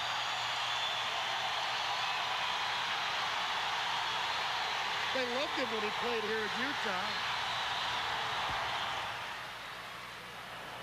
Surprised the Jazz didn't take a timeout there. Here they come. Final seconds. Jeff Malone almost lost it. To an open Delaney Rudd. Got it! 2.5 seconds to go. Delaney Rudd. His first points of the game. Hey, wait a minute. We've got a half an hour left in this game yet. Don't go away, folks. Boy, this is unbelievable. Now, the Suns have called a timeout. The Suns, watch this now. They come to a double team right here, and Rudd's open. He picks it up wide open. And he hits the bottom of the hole. You know, I was a little bit surprised, George. It worked out well for them. I expected the Jazz to call timeout, but they did not. They came right back down the floor. Suns went to the double team, and he was all alone in the picture when he shot. I give him credit. Here's a guy who sat on the bench most of the night. He comes in here and hits a big shot. He lost his job, really, to Murdoch. But as I say, there's a ton of time left in this game. 2.5? 2.5? Oh, I thought there was 2.7. I'm sorry, George. But remember, in New Jersey, the Suns had 3.9 seconds to get a shot off and they took the inbound pass and threw up a 3 and didn't get it. The Jazz lead by 1. They've really come back. They were down by 5 in this overtime. Well, they made a couple of amazing comebacks. In the regulation, were they down by 7 at one stretch and came back from that? But we've talked about this before. Whichever team gets down, like right now the Suns are down. You can't count them out. Before, the Jazz were down. Came back and put the game into overtime. The good news right now is the game should be settled one way or the other here in this next 2.5 seconds, we think. This crowd is going crazy. Over 19,000 packed in here. And their Jazz have come back to take a 1-point lead in overtime. Okay, Dan Marley, let's see who inbounds the ball. I think Ed Neely is coming in to inbound the ball. Now, bear in mind that Neely can shoot. Neely's got range. Neely, Chambers, Hornacek, Marley, and KJ. Eaton's going to contest the inbound pass. He's going to make smart move, but try to make it as hard as he can. 2.5 seconds to go. Neely looking in. Timeout. That's the highest I've ever seen Eaton jump. He must have jumped 3.5 inches. Couldn't get it in. Neely called the timeout. Still 2.5 to go. And the Jazz up by 1. Tomorrow night. So Delaney Rudd, the hero so far in the game only because John Stockton had fouled out. We'll be back to that game in just a moment, but we'll take a short break. At GMC Truck, we've seen days like this for over 80 years. And have learned the value of a van that gives you the most room in its class. The added safety of 4-wheel anti-lock brakes. The traction of full-time all-wheel drive. And the feeling of security that can only come from a van that's built as strong as a truck. Safari from GMC Truck. More proof of the strength of experience.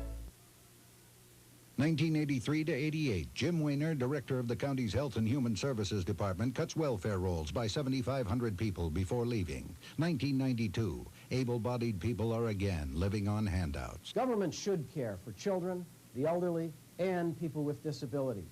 But those who can work must be responsible. Take job training, take a job, or not take a welfare check. I cleaned up welfare once. I'll do it again.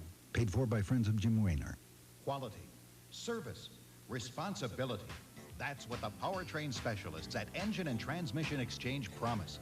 From a minor adjustment to a full transplant, they are the experts on doing it fast and doing it right. ETE remanufactures all engines and transmissions at their own state-of-the-art factory in Milwaukee. And they back their work with one of the strongest warranties in the business. Get the straight story on all your options. Call the powertrain specialists at Engine and Transmission Exchange. Now 3 locations. Well, here's what happened. The 2 timeouts were called by Phoenix. They had the ball out of bounds. In it went to Jeff Hornacek. His shot was off the mark. So Utah was able to pull this game out despite being down by 5 points in the overtime period, despite losing Jerry Sloan, their coach, who was ejected, despite losing John Stockton to 6 fouls.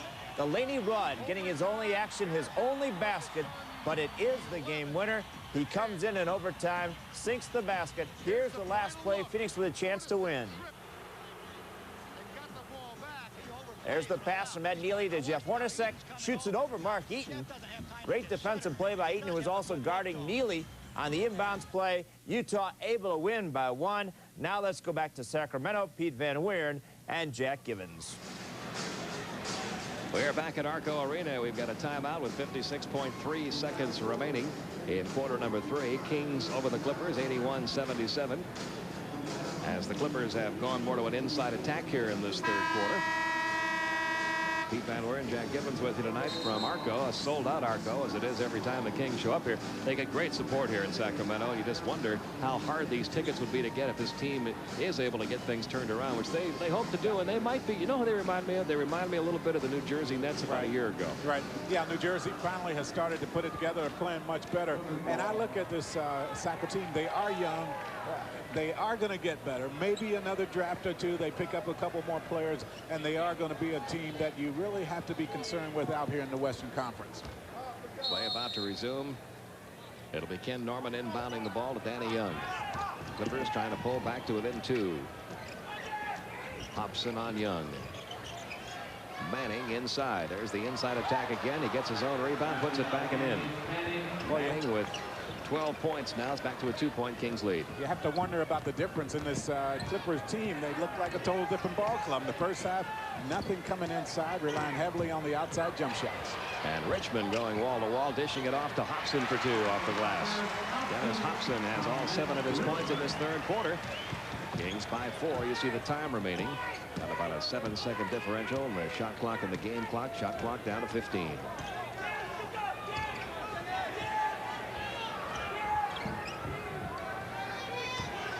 Shot clock down to 6. Norman takes it inside again. This time the shot wouldn't go, and Tisdale the rebound for the Kings. A near steal, and it is finally stolen. Young going to give it to Norman into the paint for 2 more. A tough break that time for Sacramento, but the Clippers with the aggressive full court defense that time came up with the loose ball.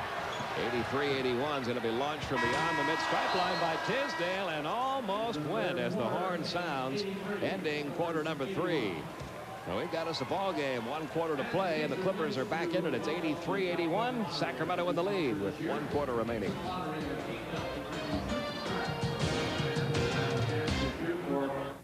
Hollywood Pictures presents Sean Connery. We need help. Don't you presume to tell me how to follow up. A man determined to make a difference. I found a cure for the plague of the 20th century, and now I've lost it. This is the cure for cancer. I know. Now you move your road through here, and we've lost it. From John McTiernan, the director of Die Hard and The Hunt for Red October. Medicine Man, rated PG-13. Starts Friday, February 7th at a theater near you. Alka-Seltzer Plus goes to the Arctic Circle, where the toughest colds live. Alka-Seltzer Plus takes care of the aches, the runny nose. Alka-Seltzer Plus has done exactly what I've needed it to do. It does the job. Alka-Seltzer Plus, tough medicine for tough winter colds. Around 1900, GMC Truck built America's first gasoline-powered truck and went on to make trucks our only business. A heritage of trucks that, some say, worked a little harder, lasted a little longer. And that's still true today in a truck that gives you the most standard payload and the strongest resale of any full-size pickup. Sierra from GMC Truck, more proof of the strength of experience. They come together to compete.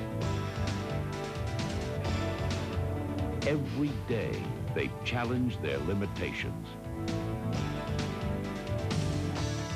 Striving for excellence, they find what is special in sports and in themselves. Join the NBA in supporting all Olympic athletes. They're special.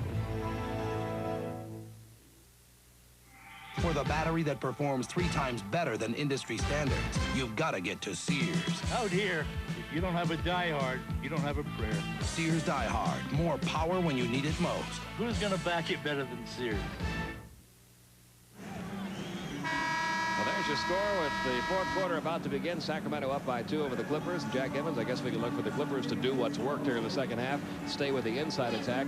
Kings have to go back to more of what they were doing in the first half, which was go inside, but they may be a little out-muscled right now by the Clippers. Well, the thing that has been key for the Clippers is that they have taken the ball to the basket. Although they have missed some shots, because they have their big people down there, they've been able to get to the offensive boards, and they put those shots back in. We didn't see any of that at all in the first half of play. And the Kings, as we mentioned in the first half, normally a team that has a lot of trouble with their game inside because they're not that big a club. Yeah, even more reason why I'm surprised the Clippers didn't do a better job of that in the first half. Well, here the Kings go back inside. That's going to pay off for Lionel Simmons. The foul call against Ken Norman is first. Correction, that's going to be against Manning is 4th. Well, pollinates his numbers. Look at right there. 12 points and 17 rebounds. And at the line, Lionel Simmons, 18 points in the night, 2 for 2 from the line. Those 17 rebounds tie his season high. And only 1 away from his career high.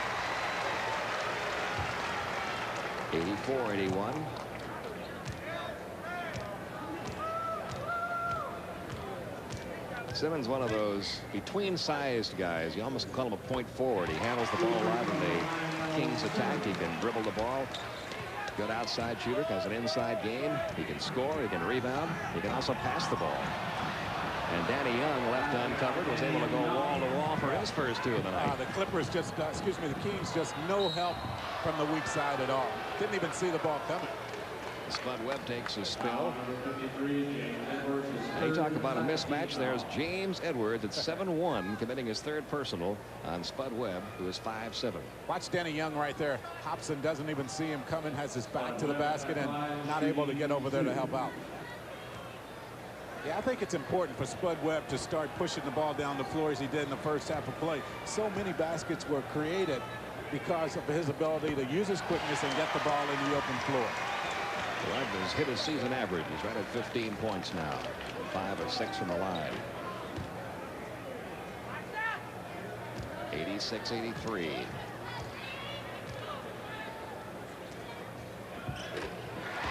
Webb hits them both. 87-83. In the opening minute of the fourth quarter, the Kings a 4-point lead. Clippers really looking down low. That has been all they have looked for in the second half. That time they couldn't cash in. Norman losing the offensive board. And Spud Webb will bring it down for Sacramento. You look at the Clipper personnel, though, and that's exactly where the ball should be going. Hobson takes it inside, tried to dish it off to Coswell. He might have been better off that time taking the shot. Well, you know, he had one step, one dribble would have led to a 15-foot jump shot. Instead, he over-penetrated, got caught up in the air, and had to try to find something. Just not the play that they wanted from him that time. That's one of those times when you penetrate, you get up in the air, and there's nowhere to go with it. And there's Danny Young walking the ball down for the Clippers. Double team coming. The ball movement has been very good for the Clippers here when the double team has come from the Kings. Danny Young has 4 points. And it's back to a 2-point game, 87-85. Sacramento by 2.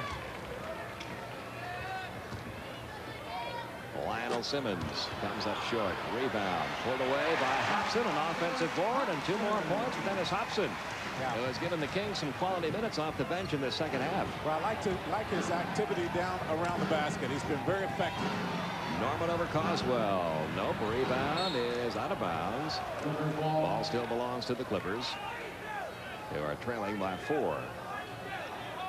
2 guard on both teams. Harper here and then Hobson also. Both have been around the offensive boards. They got some good production in the first half from James Edwards. He's back in there. Let's see if they start going to him. Try to capitalize on that almost unstoppable shot of his. There it is. But he had nowhere to go at that time.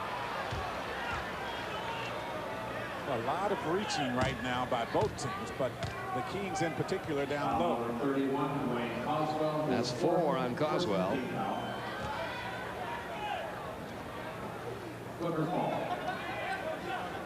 And the Clippers will inbound it from the far side. 89-85.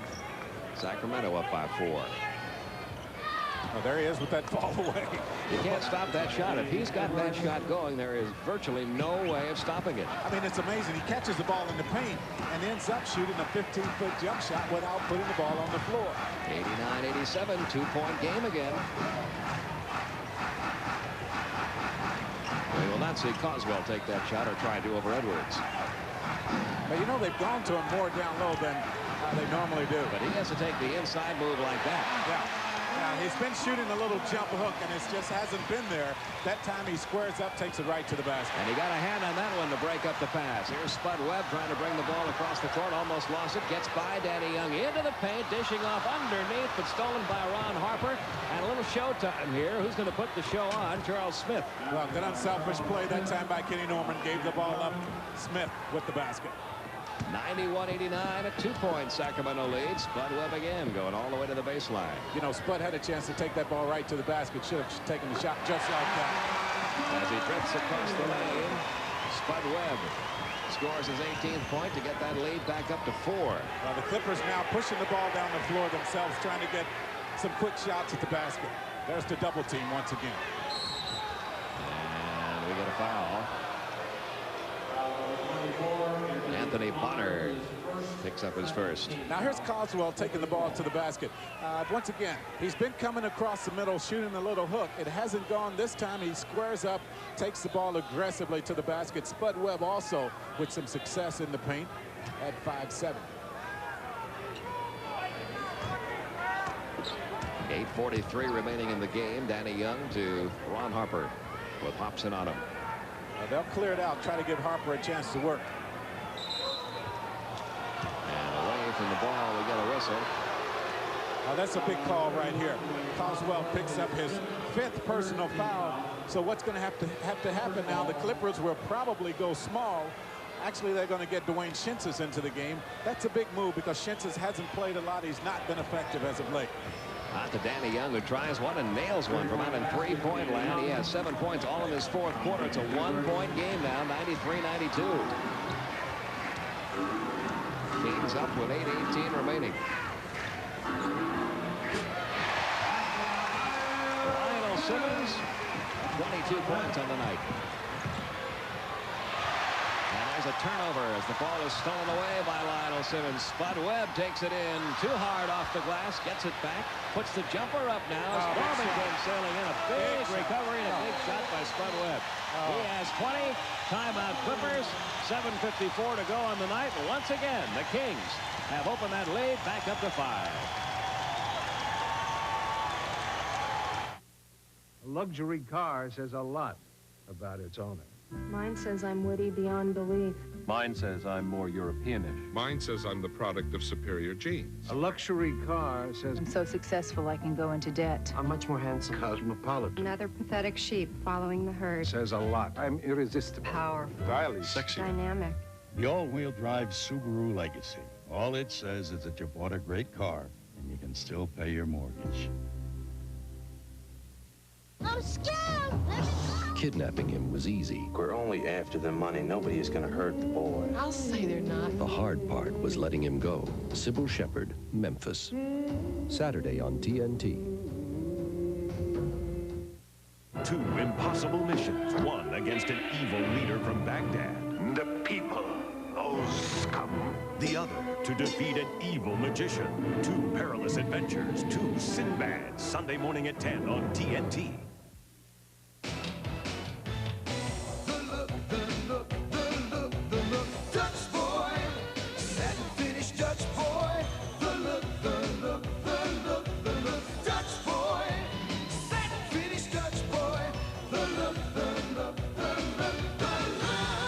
For the look that gets the looks, use Dutch Boy Satin Finish Paint. It's the one finish every room should start with. Dutch boy, he works hard for your money. And here is tonight's Dutch Boy in the paint. Sacramento still up by 10. They're playing inside, but the big number here, it was a 16-8 Sacramento advantage at halftime on second chance points. That's where the Clippers have really picked it up here in the second half. Alden Polynice a big key to the second chance points. Watch the defense here by Lionel Simmons. The quick hands, picks the ball off, and then Spud Webb. Watch how quickly he recovers after missing that shot. Knocks around. He's very alert. Does not step on the line and then pulls up and shoots a jump shot. Lead now 5. That's a big shot by Spud. And now they've made the change with Coswell in foul trouble with 5. Dwayne Shinsis has checked in. They need some quality minutes from him here. They really do. You know they're going to Edwards. You just know it's going to happen. Smith will take the shot over Bonner. Wouldn't go. Rebound, James Edwards. He'll take that jumper and hit the jumper over Shinsis. You know that is where the Clippers will go right now. It's very difficult for the top centers in the league to stop this move. You know he's going to try to attack Dwayne Shinsis. Second foul of the night on Shinsis. Edwards a chance for the three-point play. Even though Olden Polynice starts for this club and has done a very good job tonight within one of his career-high rebounds. We'll see James Edwards on the court if it's a close game in the final minute. They like him out there because of the versatility of his offense. Yeah, he's 5 of 5 from the field. 97-95 Kings by 2. 7:26 remaining. Here comes Wayman Tisdale back into the game. Dwayne Shinsis will sit down. Now they are going to go small. Well, Dwayne Shinsis kind of gives Rick Hughes the eye as he leaves the bench. So that is the last time we'll see him in this game tonight. There's no question about that. I mean, that is one thing you don't need is the lip as you leave the game. They're still talking.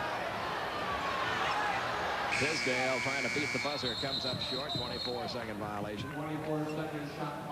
And the Clippers get the ball back, and this trip down, they can finally tie up this score. They've been getting closer and closer and closer. It seems like every time they get within 2, they fall back to 5 or 7 down. And they have to battle back again. This time they do have a shot at tying it up. I think what you'll see Tisdale do here is try to push Edwards a little bit farther out than he likes to catch the ball. That's exactly what they did. Tisdale, in fact, causing Edwards some problems. Yeah, he kicked the ball, and it worked that time as Tisdale, with the push, forces Edwards out, and Edwards is really, really beefing at the official. He thought he should have been at the free throw line. And I think I agree with him also. Tisdale, though, using the big body, will try to push him just a little bit farther out. And they're still doing some pushing and shoving underneath as they get down court. This is Anthony Bonner working on Norman. Somehow got that shot to fall. How do you make that shot fall with a guy like Ken Norman all over you? Well, if he can give him any offense at all, I mean, that's a bonus. That turnaround jump shot is just a plus.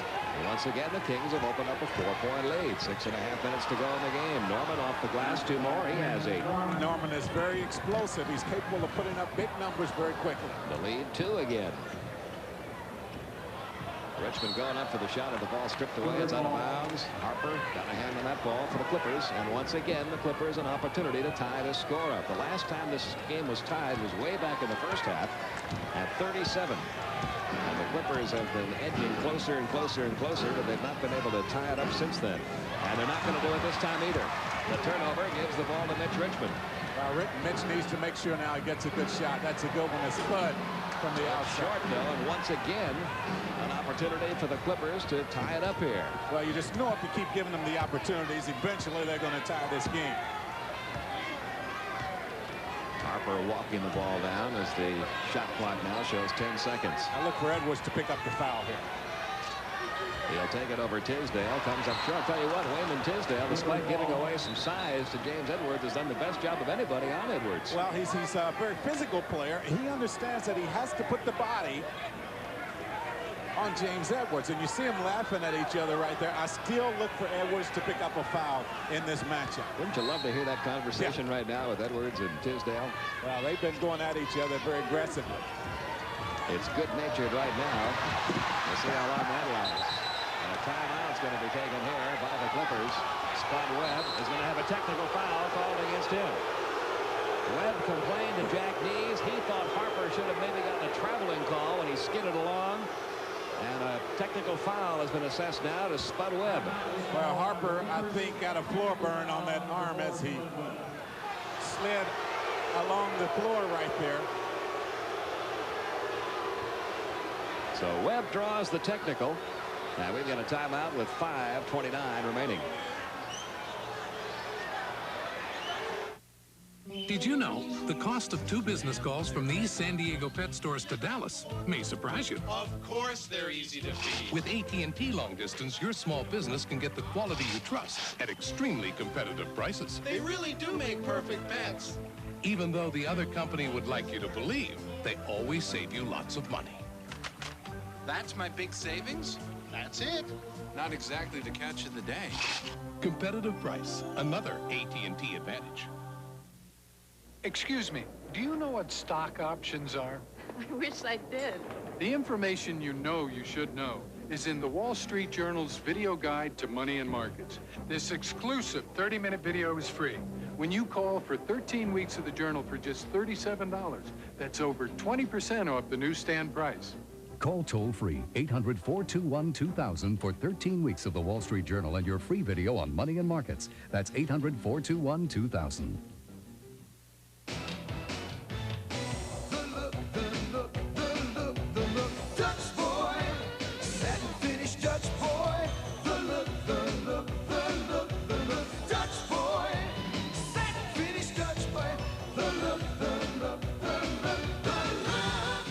Look that gets the looks. Use Dutch Boy Satin Finish Paint. It's the one finish every room should start with. Dutch Boy, he works hard for your money. It's a busy night at NBA action. 12 games on the schedule tonight. Fred Hickman and Hannah Storm will have highlights of all of them with scores and highlights on the Inside the NBA program. Also a feature on Purvis Ellison and a look at the Phoenix Suns Charity Ball. That's all on Inside the NBA coming up next. Here's the technical foul game against Spud Webb, who wanted a travel call against Harper. Well, travel or a backcourt violation. Now you see Harper sliding across. Now he calls the timeout. And watch Spud's reaction. And the technical foul. And shooting the team will be Danny Young, who has scored 7 points all in this fourth quarter. He now has 8. It's a 1-point game. Young coming into this game 3 for 3 from the free throw line, so he hadn't shot many, although he had made every one of them. And now the LA Clippers, who have been trailing since the score was tied at 37 early in the second quarter. A chance now to grab the lead here in the fourth quarter. Oh, boy. The offensive foul is going to be overruled, I believe. We had one call going one way from Jack Nees. We had another call going the other way from Hugh Hollins. Charles Smith laid right. It's going to be on Anthony Bonner. Yeah, away from the ball. Anthony Bonner picks up the foul. Now, if you see Nees in this picture, he indicates that it's an offensive foul. Well, I don't know exactly what Bonner did. It was hard to tell right there. He was fairly away from that play. Yeah, maybe he pushed Charles Smith into Spud Webb. Tell you what, Jack, he doesn't know either. Yeah, he's not sure what happened. Well, Charles Smith at the line now can tie it up with this one. It's 99-98. Smith with 18 points. But he has struggled from the free throw line. He's now 2 out of 5 from the line, and the Clippers' free throw shooting, which has hurt them a lot this year, is hurting them again tonight. Boy, should the Clippers go on to lose this game, we'll be talking missed opportunities by the Los Angeles Clippers. They are now 11 of 17 from the line. That's under 70%. Yeah, they've had 4 or 5 chances at least to tie the game up. Finally, they do from the free throw line. Well, we'll see if the Kings can get it going again now. Lionel Simmons going into the paint, and he'll get a trip to the free throw line out of that as Norman got him. That's Norman's first. And the L train back to the line. Danny Manning checks back in for the Clippers. Smith sits down. Smith with 19 points on the night. At the line, Lionel Simmons, who has 21 points tonight. Now that the Clippers have gone small, this will give Rex Hughes more opportunity to leave Coswell over there on the bench. Coswell with 5 fouls in this game. Just trying to ride out another minute or 2 before he comes back on the floor.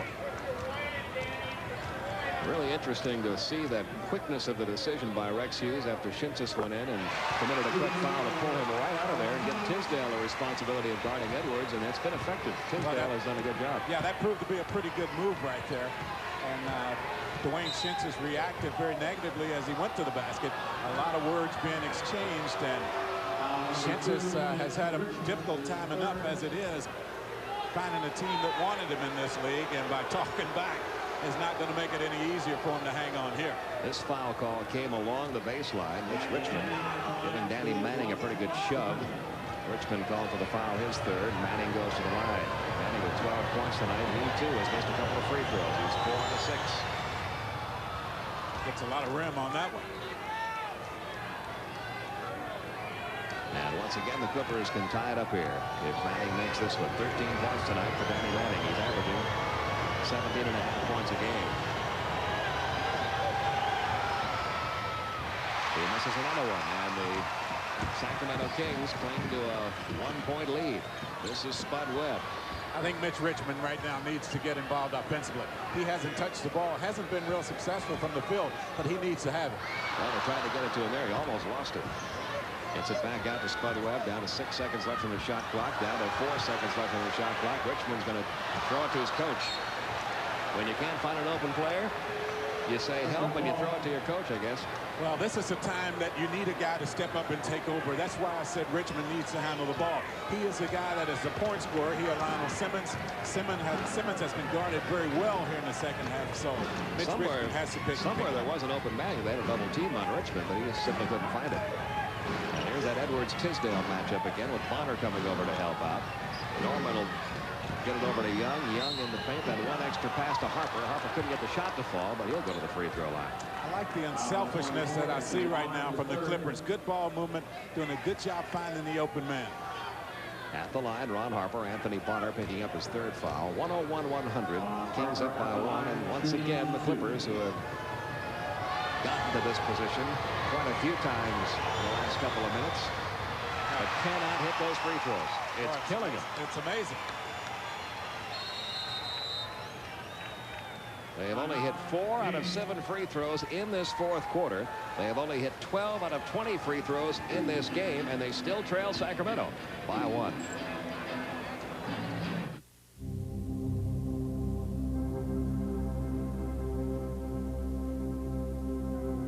Making a sports car, it seems mandatory to mention how fast it can go. All right, with an overhead cam engine capable of producing 228 pounds of torque, the new Subaru SVX can reach speeds in excess of 140 miles per hour. But how important is that? With extended urban gridlock, gas at $1.38 a gallon, and highways full of patrolmen. Instead, why not mention the things you shouldn't mention about a sports car? A strong weld, an anti-lock braking system, the ability to carry 4 adults, all-wheel drive, engineering that endures. Still, if it's speed you want, we promise you'll be able to use most of the speedometer. Subaru, what to drive. Dutch Boy paint is now on sale. Dutch Boy paint is now on sale at Sears. Now Dutch Boy is available at Sears. Everyday low pricing as low as $9.99 a gallon for Dutch Boy Confident Interior Flat. See store for details. We've added the leading cough suppressant to the proven cold relief of Alka-Seltzer Plus to relieve your cold and cough at the same time. New Alka-Seltzer Plus cold and cough medicine in the purple box. 2 kinds of relief from only 1 medicine. Brad Hickman and Hannah Storm standing by inside the NBA right after tonight's game. A feature on Purvis Ellison. A look at the Phoenix Suns charity ball. And all the scores and highlights from tonight's action. Our next game from the NBA here on TNT Wednesday night from Boston Garden. Hakeem Olajuwon and the Chief, who is just an amazing, amazing player. To go as hard as he goes and as long as he goes at his age. We'll be featuring that matchup on Wednesday night. Especially when you consider the injuries to that Celtics team. I mean, Robert Parrish has had to pick up a lot of the scoring when you talk about Larry Bird, Kevin McHale being out. Well, we'll see if Harper can hit this one. It'll tie the game if he does. I'll tell you what, that's got to drive a coach nuts when you can't make your free throws. 12 of 22 from the line now for the LA Clippers. They are still down by 1. You want to put yourself in position to win games, and if you don't make the free throws, it's very difficult to do. Lionel Simmons, the L train on a big night here in Sacramento. Yeah. He has 26. As I mentioned, you need someone to take over in close ball games down the stretch. That is what makes the good teams great. They have guys who can go through in key situations. Someone has to step up right now for both of these teams. From just inside the three-point line, Danny Young couldn't get it to fall, and there's Lionel Simmons with a big rebound. Kings have built that lead back up to 3, and that has been the story in this second half. Yeah, Clippers get close, but they cannot quite catch him, and they cannot quite grab the lead. They're trying to give Tisdale a chance to work against Edwards. Somebody's open. Simmons from the top of the circle. Now, the reason for that, giving the ball down low to Tisdale, is not necessarily because of Tisdale's scoring ability. It's because they know the double team's going to come, and someone has to be open. They're doing a good job of finding the open man. And the Kings have built that lead back up to 5. Inside it comes to Danny Manning for 2. Manning has 15. 105, 102, 3 minutes to go. See, watch here. Tisdale posting up down low against Edwards. Tisdale hasn't even looked at the basket yet. I mean, he's not trying to score. He's trying to draw the double team, and then he's going to kick to someone. This time he will take the shot over Edwards. Wouldn't go. Danny Manning the rebound. Once again, the Clippers can pull back to within 1. Norman will take the baseline jumper and nail it over Simmons. 10 points for Ken Norman. It's another 1-point lead for the Kings. 105-104. 2.5 to go.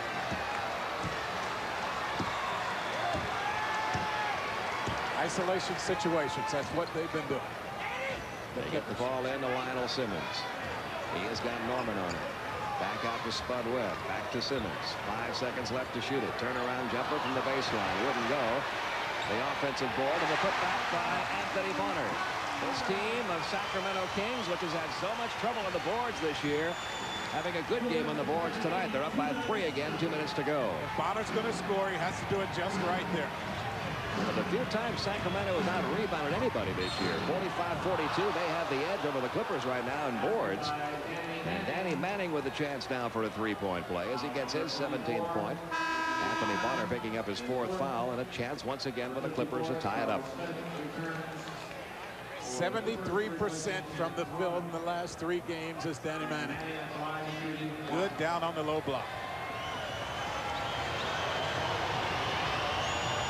The Clippers just 12 of 22 from the free throw line. Another miss from the line. It remains a 1-point Sacramento lead.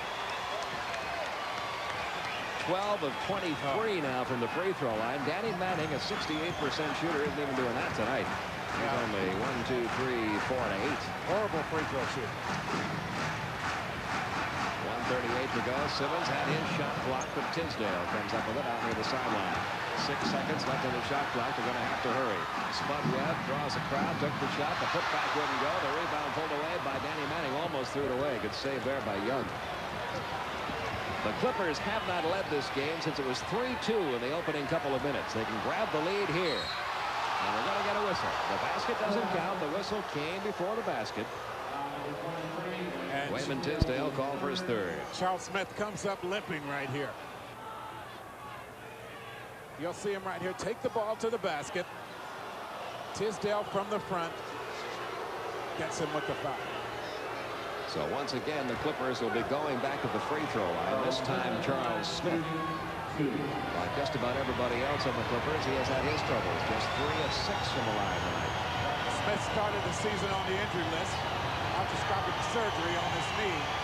You have to be concerned every time he comes up limping. And they miss another one. Unbelievable. Here's an 80% free throw shooter, Charles Smith. Oh, it gets loud in this building. Colony's checking in. And the Clippers self-destructing at the foul line tonight. They're 12 of 24. They've got to make this one to stay above 50%. Forget 70%. Finally, one falls for Charles Smith. He now has 20 points. Tied at 107. Just over a minute to go. I still think Richmond has to find a way to come up with some offense here. They need his production. He has really been quiet in the second half. They go to him into the paint. There it is. Still going to trip to the free throw line. Well, you know, that's just as good as getting you 2 points. He has been just not involved offensively. He struggled from the field in the first half of play, so he's been kind of reluctant to take the ball. I still think he must be the guy to put the ball in the basket from the guard spot. Richmond has 19 points on the night. He has yet to score in this 4th quarter. Can give the Kings back the lead here. 107-107. 55.4 seconds remaining, and Richmond is at 20 for the night. You see Mike Schuler. Well, I'm sure they will call a timeout should this free throw go in. It does. And they do. 21 points for Mitch Richmond. A 2-point lead for the Sacramento Kings with just over 55 seconds remaining in the game. And Sacramento up by a couple.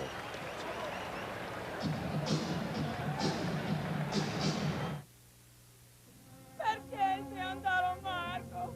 Non ti andomi tormentata. Sapresti fare a giochi la vita. Why are foreign films so foreign? Perché domando perché? Try Bud Dry. It's dry brew, not watered down. To drink light, yet satisfy completely. So at least refreshment speaks to everyone. I feel good. What is self-esteem?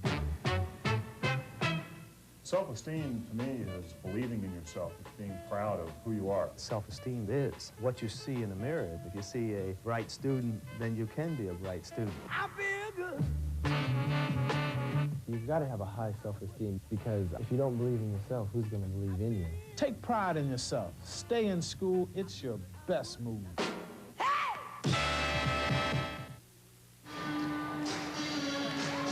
The Sacramento Kings trying to hang on for dear life here in the final minute of play at ARCO Arena. We've got 55.4 seconds remaining. Pete Van Leeuwen and Jack Gibbons with you, and it's a 109-107 Kings lead. Kings still have 2 timeouts left. The Clippers have 1 full timeout. They still have the 20-second timeout remaining. A lot of things can happen in 55 seconds, and the thing that must happen is the Clippers must go to the free throw line and find a way to get some success there. They've had a chance to definitely be well in control of this game, but they've struggled so badly from the free throw line. And there you see the timeout situation with 55.4 seconds remaining. 109-107 Sacramento. You see Rex Hughes right there, and this has been pretty much the case for him. Close ball games. His team trying to pull another one out down low. Barber almost lost it. Down to Edwards. Smith. And Smith again in the paint. Wouldn't go. Gets the offensive ball. That shot was blocked by Coswell. Coswell, who is playing with 5 fouls, was able to block that one cleanly. What a timely replacement that was by Rex Hughes. His 4th block tonight. Coswell had sat over there for at least 6 minutes. Finally put him back in the game. 7 seconds remaining on the shot clock. Clippers turning it up a notch defensively. Down to 2 seconds left. Richmond trying to beat the clock. Just did.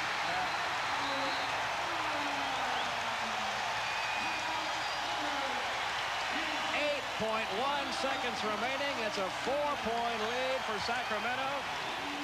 Jerry Reynolds likes what he's seeing. The frustration continues for the LA Clippers. Timeout. Well, as I mentioned, it has to be your big gun to pick up things down the stretch in a close ball game. Mitch Richmond right here catches it. The shot clock running out, and he just creates a shot. He is a guy that has to produce. It's nice to see him step up and take charge. Just before he released that shot, you could see Rex Hughes almost leaning right over the court saying, shoot it, we're out of time. Well, you don't want to turn it over. You don't want to miss an opportunity to at least get a shot up at the basket. Boy, that's using the shot clock there a little bit more, a little bit better than Rex Harris would like for them to do. So we are down to our last 8 seconds of play in this one. It's 111-107 Sacramento. Before a full house here at ARCO Arena.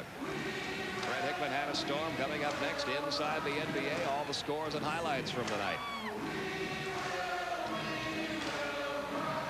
And this Sacramento team trying to go to 11-9 at home. We talked about this earlier today, Jack. There are different stages when you're trying to build a ball club that you get to. And Sacramento has reached that stage now.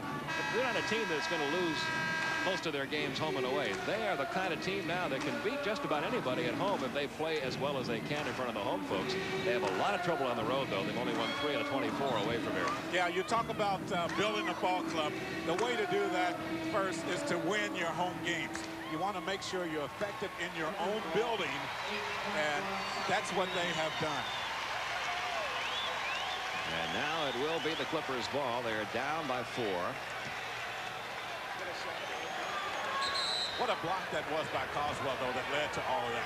Oh, that was maybe the key play of this final minute. They get it into Smith. Smith draws the triple team. What a block again by Coswell. Smith will put it home for 2.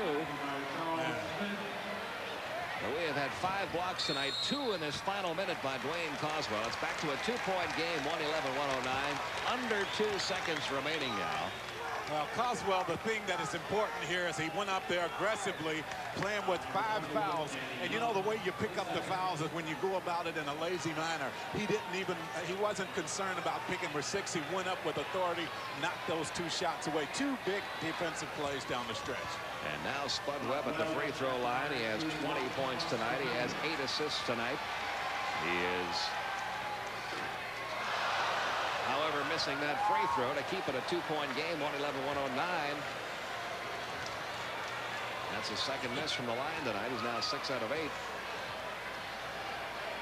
the Clippers are still alive. They are down by 3. They have called a 20-second timeout here to try to design a 3-point play with under 2 seconds remaining.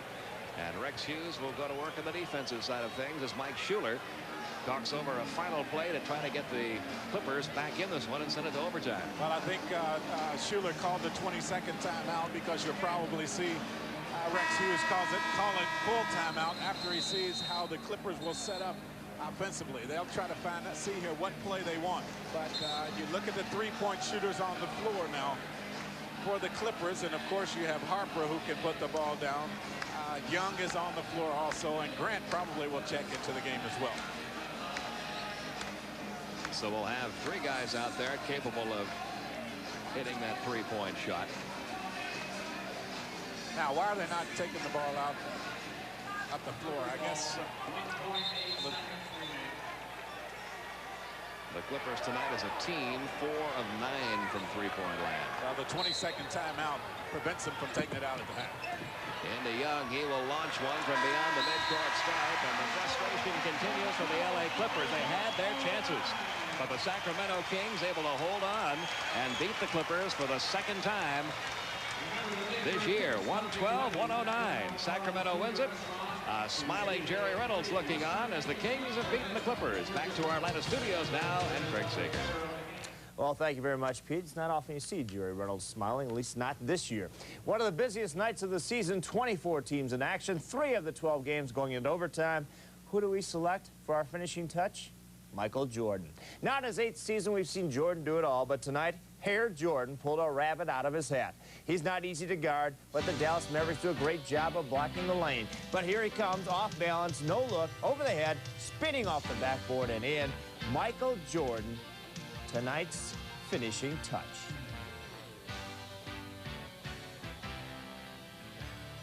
And for all the scores and highlights, also the Hall of Fame electees, be sure to stay tuned for Inside the NBA with Fred Hickman and Hannah Storm right here on TNT.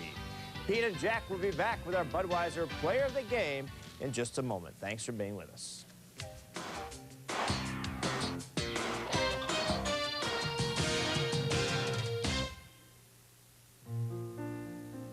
When she was 7, she discovered she had a talent. When she was 9, she knew she had a gift. A gift Coca-Cola supports by sponsoring national Olympic teams in 154 countries around the world.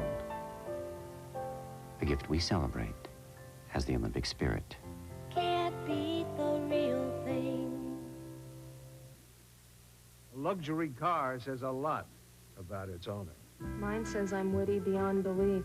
Mine says I'm more Europeanish. Mine says I'm the product of superior genes. A luxury car says I'm so successful I can go into debt. I'm much more handsome. cosmopolitan. Another pathetic sheep following the herd. Says a lot. I'm irresistible. Powerful. Stylish. Sexy. Dynamic. The all-wheel drive Subaru Legacy. All it says is that you bought a great car and you can still pay your mortgage.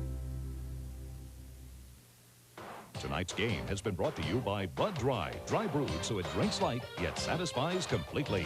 And by Subaru, it's what to drive.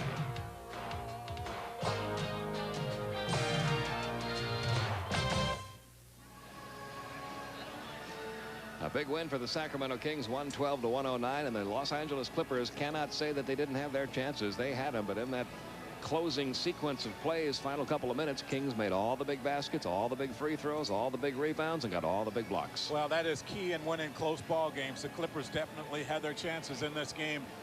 Terrible free throw shooting, and that's going to be the story of this one. Sacramento is now 14-30 on the year. The Clippers have lost 4 in a row. They're 20-24. Here's our Budweiser player of the game, Lionel Simmons. He was the go-to guy in that fourth quarter. Finishes the night with 28 points. That's just 5 off his season high. 11 from 17 from the field for Lionel Simmons. Be sure to stay with TNT. NBA action will continue on Wednesday night. That's Wednesday of next week from the Boston Garden. It'll be the Houston Rockets and the Boston Celtics. And coming up next on TNT, Inside the NBA. Busy night tonight in the NBA. Fred Hickman and Hannah Storm will have all the highlights. For Jack Evans, Pete Van Weren speaking to you from ARCO Arena in Sacramento, where tonight it was the Kings over the Clippers, 112-109. Good night, everyone.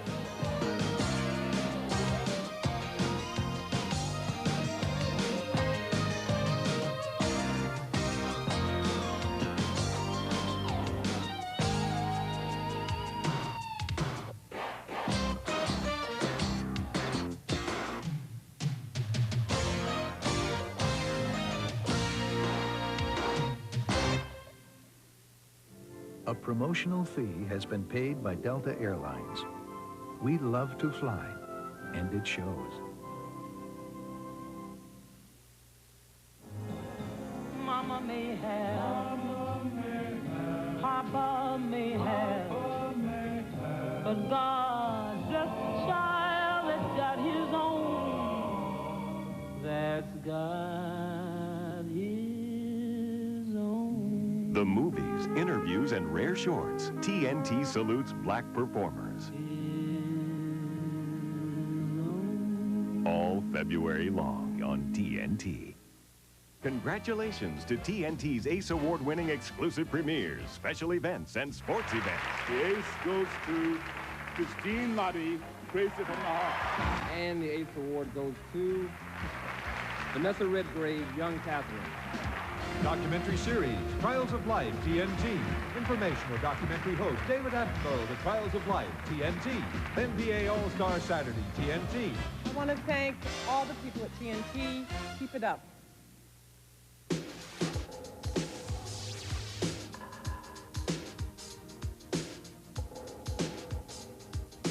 The fascination always existed. The human body, without doubt, is the greatest of inventions. Flawless in design, capable of astonishing feats. Amazingly, the harder the body is worked, the stronger, more beautiful it becomes. To unlock your body's potential, we proudly offer Soloflex. 32 old-fashioned iron-pumping exercises, each correct in form and balance. All on a machine that fits in the corner of your home. Soloflex, simple and efficient, like the body itself. Which may explain why it looks less like a machine and more like a work of art. For a free brochure, call anytime.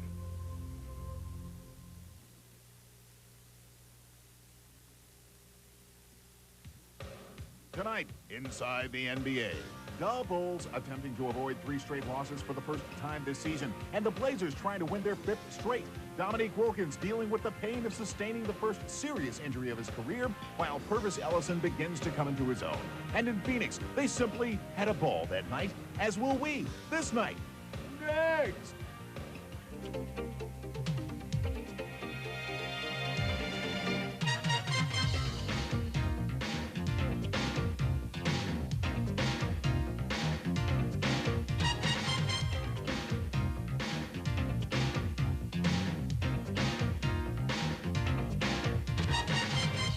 Inside the NBA with your hosts, Fred Hickman and Hannah Storm. Hi, everybody. Thanks for staying up and for joining us. I'm Hannah Storm. And I'm Fred Hickman, and be it late, we're still living large. Terrific. We got some terrific action tonight, some great highlights to show you. A nice little feature coming up later on Purvis Ellison. But first, that never-ending battle between Phoenix and Utah. Boy, don't they have a great rivalry? Their playoff meetings, these two teams know each other well, and they really get geared up for playing each other. It was evident again tonight in a matchup between Phoenix and Utah. Not only great rivals, but also at this time, 2 of the top teams in the Western Conference. The Hot Suns had risen in the Pacific with 10 wins in their last 12 games coming into that scene tonight. And the Midwest Division leading Jazz, right in tune at the new Delta Center, they had the 2nd best home record in the NBA.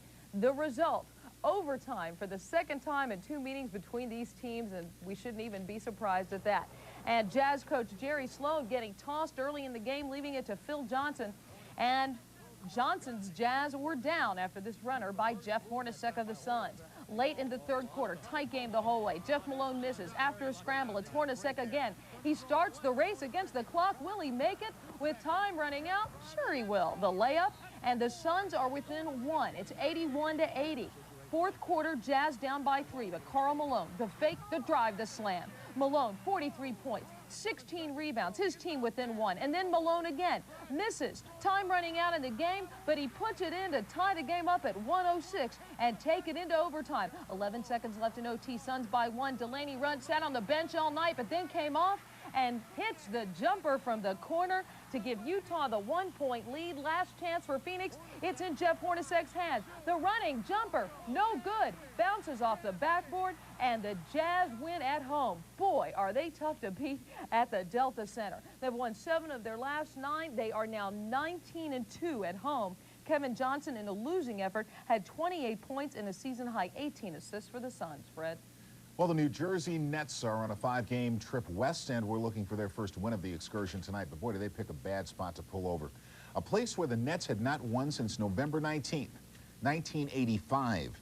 A team which they hadn't beaten at all in the last 10 tries. That place, Portland, that team, the Trailblazers. And here's a look at the action tonight. Looked good early. Morris and Derek Coleman playing catch against Jerome Kersey, but Kersey comes up big. Guessed right. Big block.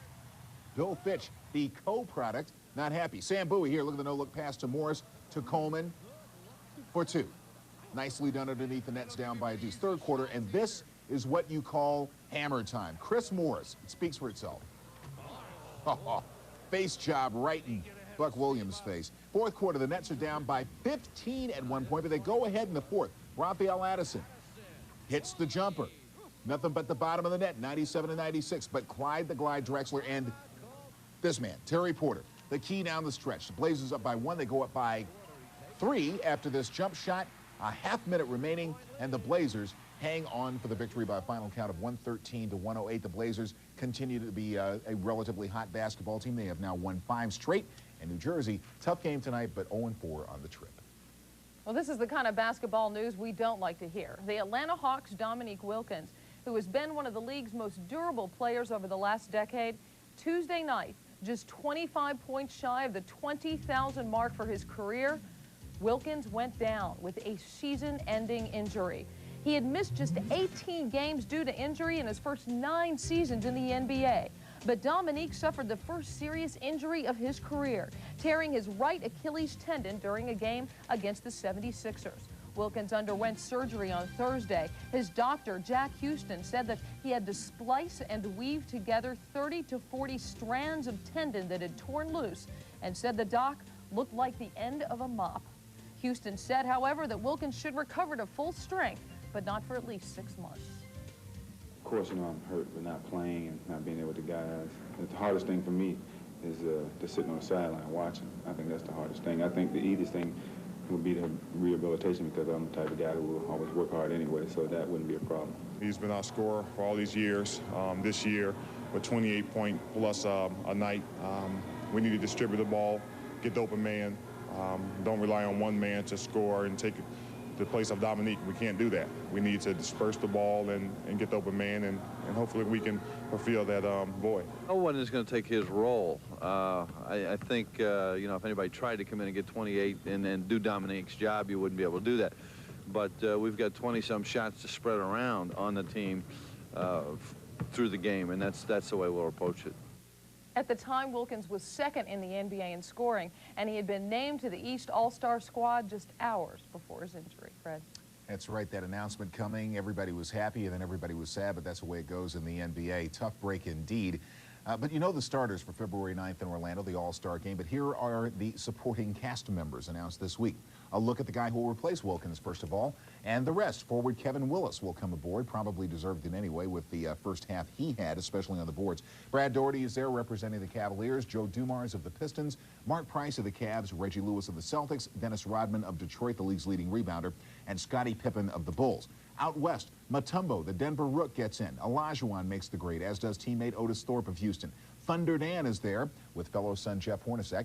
Worthy of the Lakers is in there, and 2 great point guards, Stockton and Tim Hardaway. The West is coached, of course, by Golden State's Don Nelson, while the East is coached by Chicago's Phil Jackson. And by the way, the word from Earvin Magic Johnson this week is that he is at least considering unretiring. He says, quoting here, "I'm okay to play if I want to play," end of quote. Johnson, who retired 12 weeks ago after learning he'd contracted the HIV virus which causes AIDS, is to have his number 32 retired by the Lakers later this month. He is playing in the All-Star game and the Summer Olympics in Barcelona. Hannah? Magic Johnson, certain to be a future Hall of Famer, and today 9 new members of the Basketball Hall of Fame were announced. Among them, New York playground legend Connie Hawkins. The Hawk was tossed out of Iowa during his freshman year in a gambling scandal, and he was subsequently banned by the NBA for 7 years. Hawkins insisted throughout the years that the accusations were untrue, and the NBA finally lifted the ban in 1969 after settling a damage suit for more than $1 million. But Hawks' only thoughts of vindication today were with the guys back home. I have to give a lot of credit to a lot of players that played back then when I was playing, and mainly to the guys in Brooklyn that used to beat me up and call me a little kid and smack me around and tell me I never amount to anything. I got you guys now. Also inducted 8-time All-Star Bob Lanier. Also the first 2 women to receive the honor, Delta State great Louisa Harris and also AAU star Nera White. Also some coaches, Lou Carnesecca of St. John's, former Marquette coach Al McGuire, Jack Ramsey, whose 864 career victories ranked 2nd in NBA history. Also the late Phil Wolpert, who led San Francisco to the NCAA title in '56 and '55. Also elected as a player was Sergei Belov, a perennial star for the Soviet national team that won the gold medal in the 1972 Olympics. The 9 will be inducted into the Basketball Hall of Fame May 11th in Springfield, Massachusetts. And it's just too bad that the Hawk never got to play in his prime in the NBA, although fans of the ABA and also the Harlem Globetrotters got to see him. Yeah, Pittsburgh in the old ABA. And, of course, you know the story about the coin flip when Phoenix and Milwaukee came in. Milwaukee got in that deal some guy named Al Cindor or something Lou like that? Alcindor, later to become Kareem Abdul-Jabbar. That's right. Bob Lanier, human lane violation, size what, 38 shoe or something like that? Still to come, we've got highlights from Dallas, from Washington, from Oakland, and points beyond, and also those from Phoenix, where they got together for charity and had a ball. So lace them up and give us a break. Be back in a moment.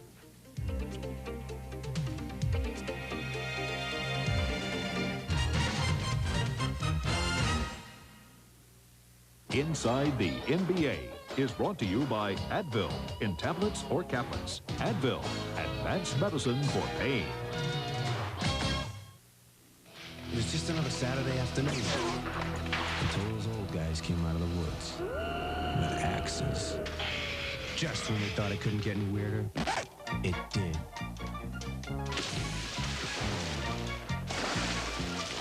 They even brought their own music. Awesome! Hey, fellas, how about a cold bud? A bud? Obviously, we thought alike. Oh, that's cold.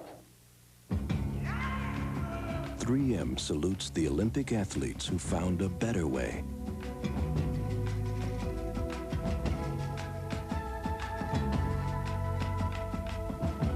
Whose ideas were so original, there's no going back. That same innovative thinking helped us invent fiber optic products like FiberLock, a vital link in worldwide communications. 3M, innovation working for you.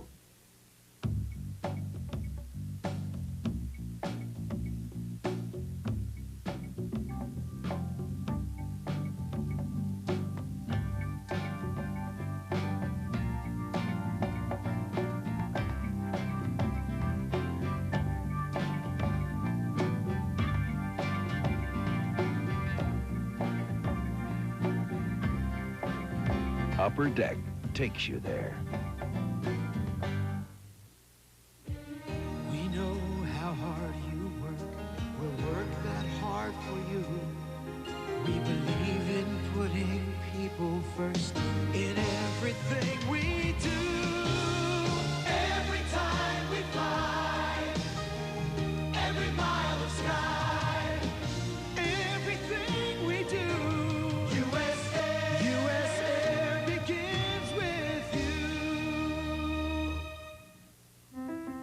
Everybody's different. Completely different. One person works one way, another person works another. There's no business exactly like yours, which is why IBM offers thousands of customized software programs and free seminars, all designed to help you run things your way. You don't have anybody else to count on, to blame things on when things go wrong, but you get all the glory when things go right.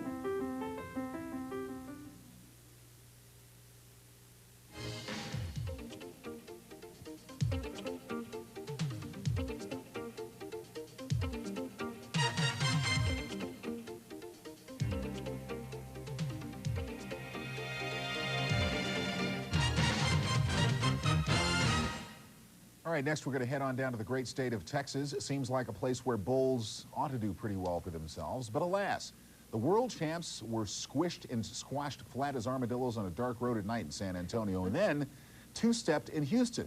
Would they fare any better tonight against those Dogies down in Dallas who've been struggling so mightily? Well, they had good boots. I'm not even going to say it. Anyway, Scottie Pippen inbounds.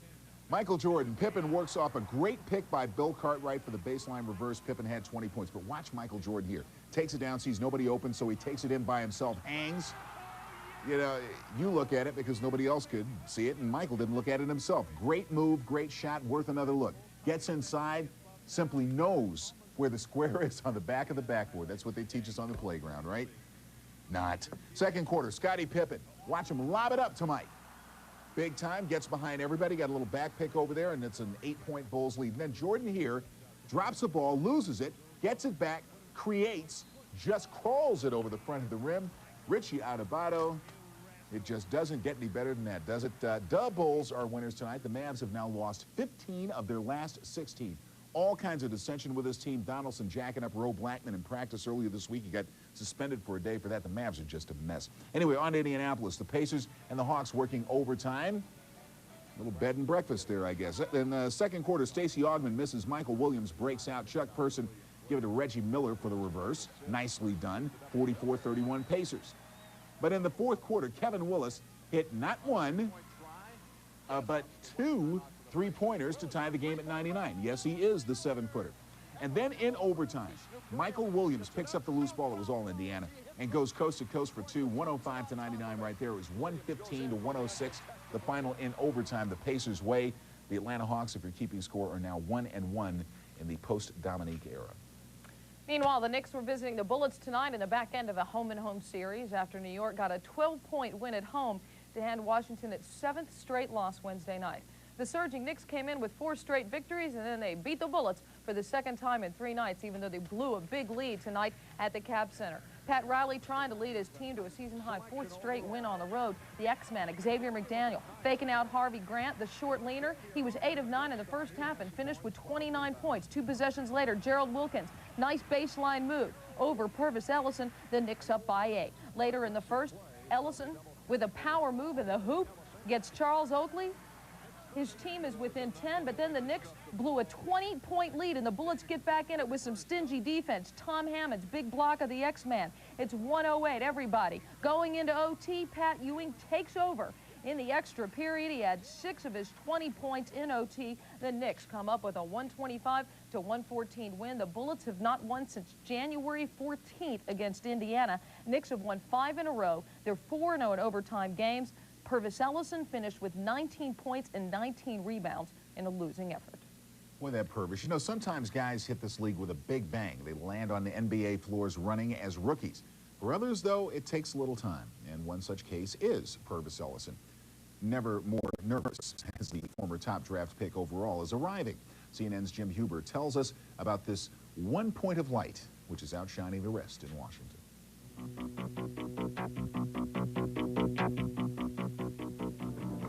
Things came early and fast for Purvis Ellison. Never nervous Purvis, they called him right away, as the graceful freshman from South Georgia led Louisville to a national championship just like that. Lord, would there be no stopping this one? Maybe 3 more championships, a couple quick NBA titles, and right into the Hall of Fame? Well, Louisville never won another tournament game with Ellison in the lineup, and as the NBA's #1 draft choice, he has yet to play on a winning team. But the curve might have turned upward again the day Ellison was traded to the Bullets by Sacramento to learn at the feet of one of the game's legends. Coach Unsel's a player coach, and he's been through the vigors of the NBA season, and he understands the highs and lows that a player can go throughout an NBA season. You've got to have skill, and Purvis has that. And for me, it's just been a job of trying to get him to understand how to use the skill that he has. And the transformation under Unseld has the NBA agape. If Purvis Ellison isn't the NBA's most improved player, he is in the top 2. Purvis is right now, you know, one of the most improved players in the league, and they've got themselves a real great player in the future. You can't really improve during the season. It's always during the off season. You have to really dedicate yourself to do the things that you know that you have to do in order become a better player. And this past summer, I did those things, and it's really helped me out a lot this year. Because Purvis Ellison made such an immediate impact on the nation's basketball consciousness as a center way back when, we still think of him as that.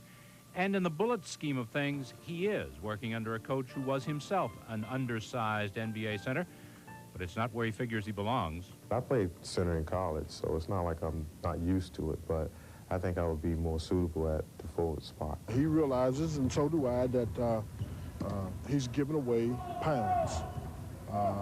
Okay, we understand that. So, what do? Do you not go in there and knock heads because you don't weigh as much? Then come over and sit down next to me. There are no options. Never nervous Purvis then continues to grow as a player, never nervous, but perhaps getting a bit anxious to get back to the pinnacle again. Jim Huber, inside the NBA. Never more nervous Purvis. I'll tell you what, if you've got to be a big guy who's got to learn how to play this game, what better teacher than Wes Unseld? Oh, no kidding. And he was a god at Louisville because, said Purvis in his own words, because Wes played at Louisville, so Purvis heard about him throughout college. He had to just be tickled to death when he got traded there to Washington. Yeah, Wes never backed up from anybody. Tough as a $2 steak when he was a player, I think Purvis should be on the All-Star team. Yeah, why not? We're writing him in right now, man. All right, we will. Okay. Coming up, we'll do some other stuff, too. We'll check out the Nuggets and the Warriors. Also, the best from the rest of the week in the NBA. Just in case you missed it, we got it. The finest of the finesse and even a little rough stuff on the way on Inside the NBA. Ooh.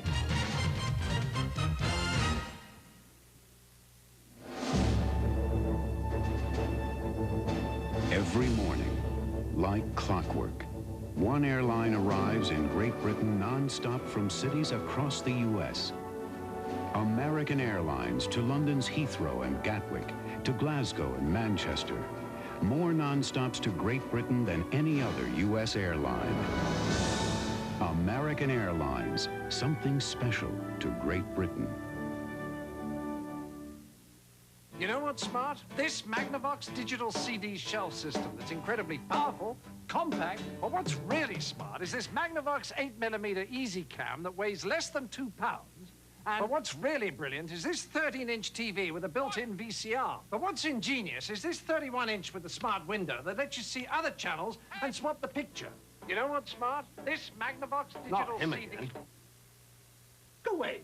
The ingenious products from Magnavox. They're smart, very smart. Yeah, I can tell just by looking at you, you could use some fun, right? Big fun.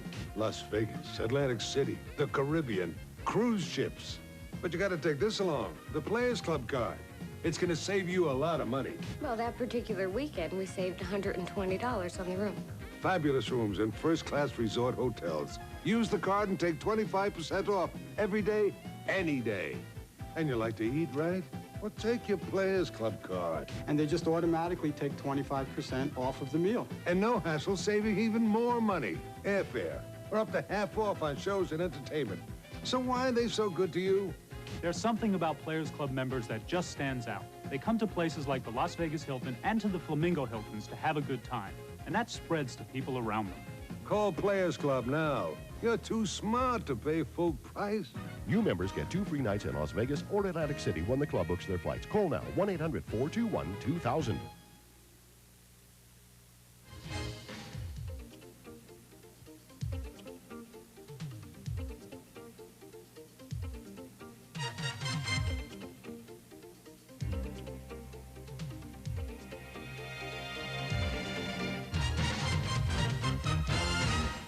The Golden State Warriors headed into their game with Denver tonight, trying to break a season-high 3-game losing streak.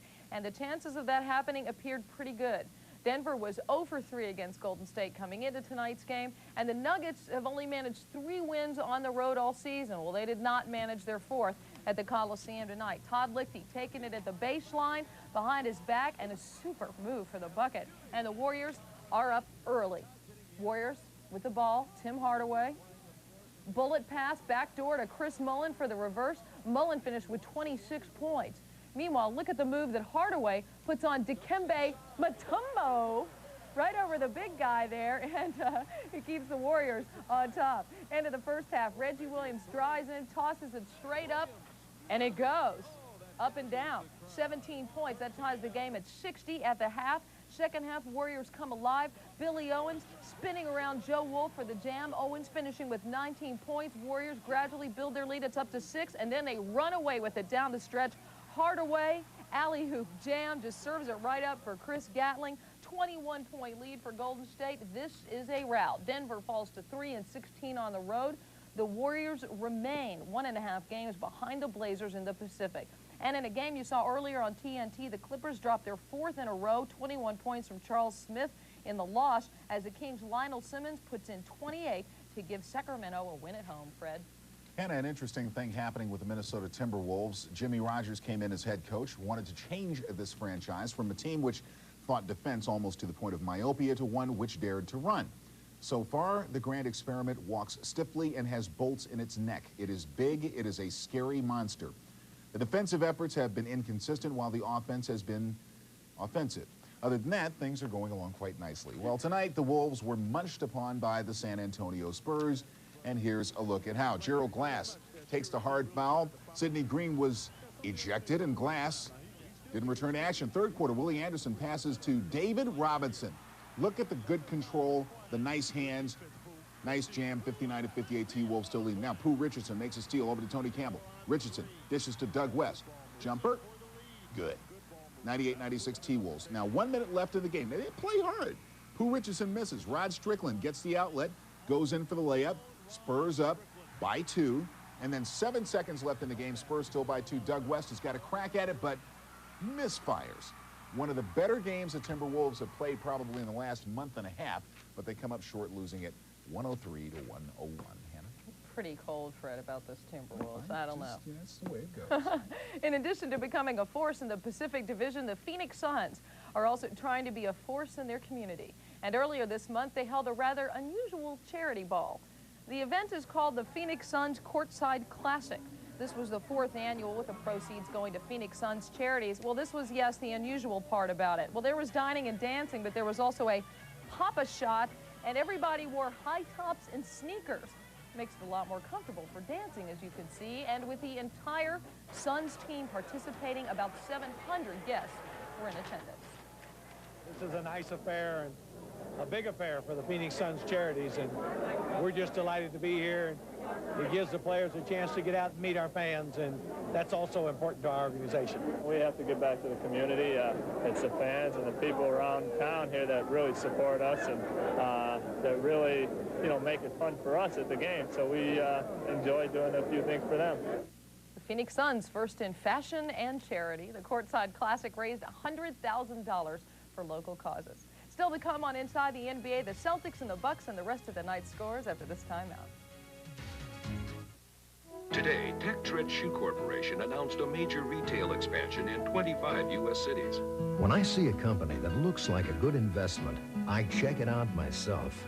We make it easier to follow your own lead. At Charles Schwab, I can get quotes, financial news, and when I make a trade, commission savings. Always there to give you just the help you need. Help yourself at Schwab today.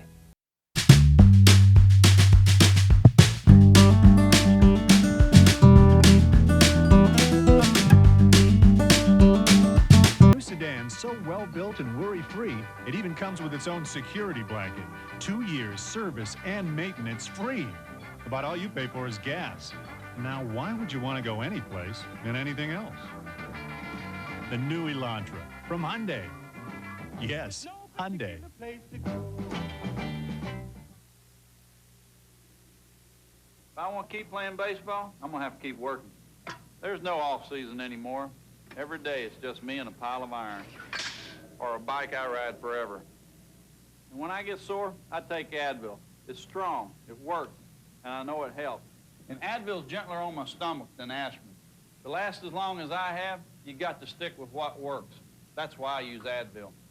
Advil, advanced medicine for pain. The bigger they are, the harder they jam. The NBA's best. Look back, look sharp, and look to the sky. All-Star Saturday, February 8th on TNT. NBA Wednesday on TNT. The Rockets know it's tough on the road, but it's even tougher in the Boston Garden. The Rockets take on the Celtics Wednesday at 8 on TNT. Bigger than life. Inside the NBA is brought to you by Advil in tablets or caplets. Advil, advanced medicine for pain. Okay, so you're thinking, what happened to the rest of the games? Could they have forgotten? We never forget. Let's take a look at some of the other scores around the league tonight. First, the Celtics and the Bucks playing in Milwaukee this evening. Milwaukee eking one out over Boston, trying to heal themselves a little bit. Malone with a big game in that one. The Magic and the Sixers. The Sixers swatted them away. Bol, in fact, with 7 blocks of his own. The Sonics and the Hornets at Charlotte tonight, pounding the guys at home in the Hive, 122-105. And the Heat losing to the Pistons, Joe D and Zeke, both with big games. Hannah? The final edition of In Case You Missed It for the first half of the NBA season comes to you courtesy of our Vince Cellini with a little help from the Coos. Well, we don't have Johnny Carson this week, but we do have a lot of good stuff. Celebrities included, from the War of the Roses to the War of the Noses. Chuck Daly schnoz is loaded, so you better stand back. Or get back. Craig Elo is swatted by Anthony Bowie. Then Patrick Ewing with an enormous block. And Richard Lewis, for one, is having trouble dealing with all this rejection, not to mention the guilt. Still, we move ahead. Some modes of transportation. Scottie Pippen went by car, then decided to fly. But this car is still running. Fill her up from half court.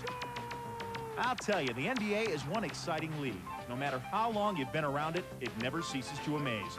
Just listen to Celtic announcer Bob Cousy go wild after this David Wingate play. Wow, what a play by David Wingate. Easy, Coos. Pace yourself. You know, it's a long season. All right, Simon says put your hands on your head. Simon says cheer for your team. Make a ridiculous bank shot. I didn't say Simon says. Say, here are some passes you don't see every day. Isaiah Thomas with a tremendous dish. Wow, what a play. Inbounds play to the Admiral. Wow, what a play. Coos, you are a wild man. All right, stay under control. Everyone will have a chance to meet a celebrity, I promise. Quit pushing. Here's Lou Gossett Jr., Billy Crystal. Let's see, is Regis Philbin here? No, but like Reg, we're out of control. But if we leave you with anything today, it's the old saying, good things come to those who wait. Dennis Rodman makes a great save, and here come the Pistons, without Rodman. So they have some time to kill. Anyone seen the worm here? Well, yeah, wait, there he is. Here comes Dennis Rodman, and yeah, he's just in time to hit a three-pointer. Wow, what a play. Way too much excitement for me. Now I gotta go. Our apologies to Bob Cousy. Coos has got to get a little vacation time, and he's working too hard. Anyway. Top game of the night, right? Utah gets a big win at home in overtime against what's becoming one of their arch rivals, the Phoenix Suns. 1-point win, Delaney Rudd with the game-winning shot, and at the new Delta Center, they're 19-2 as they solidify their hold on the Midwest Division. But Jeff Malone drawing the heat to him, getting the double team, and there you finding the go. open guy. Always important. Anyway, we're going to get out of here, but coming up, we got a good movie, of course. Two things about it. One is going to be good. The other is going to be in color. That's right. We've been working together a while. I'm Fred Hickman. And I'm Hannah Storm. Good night. Live large.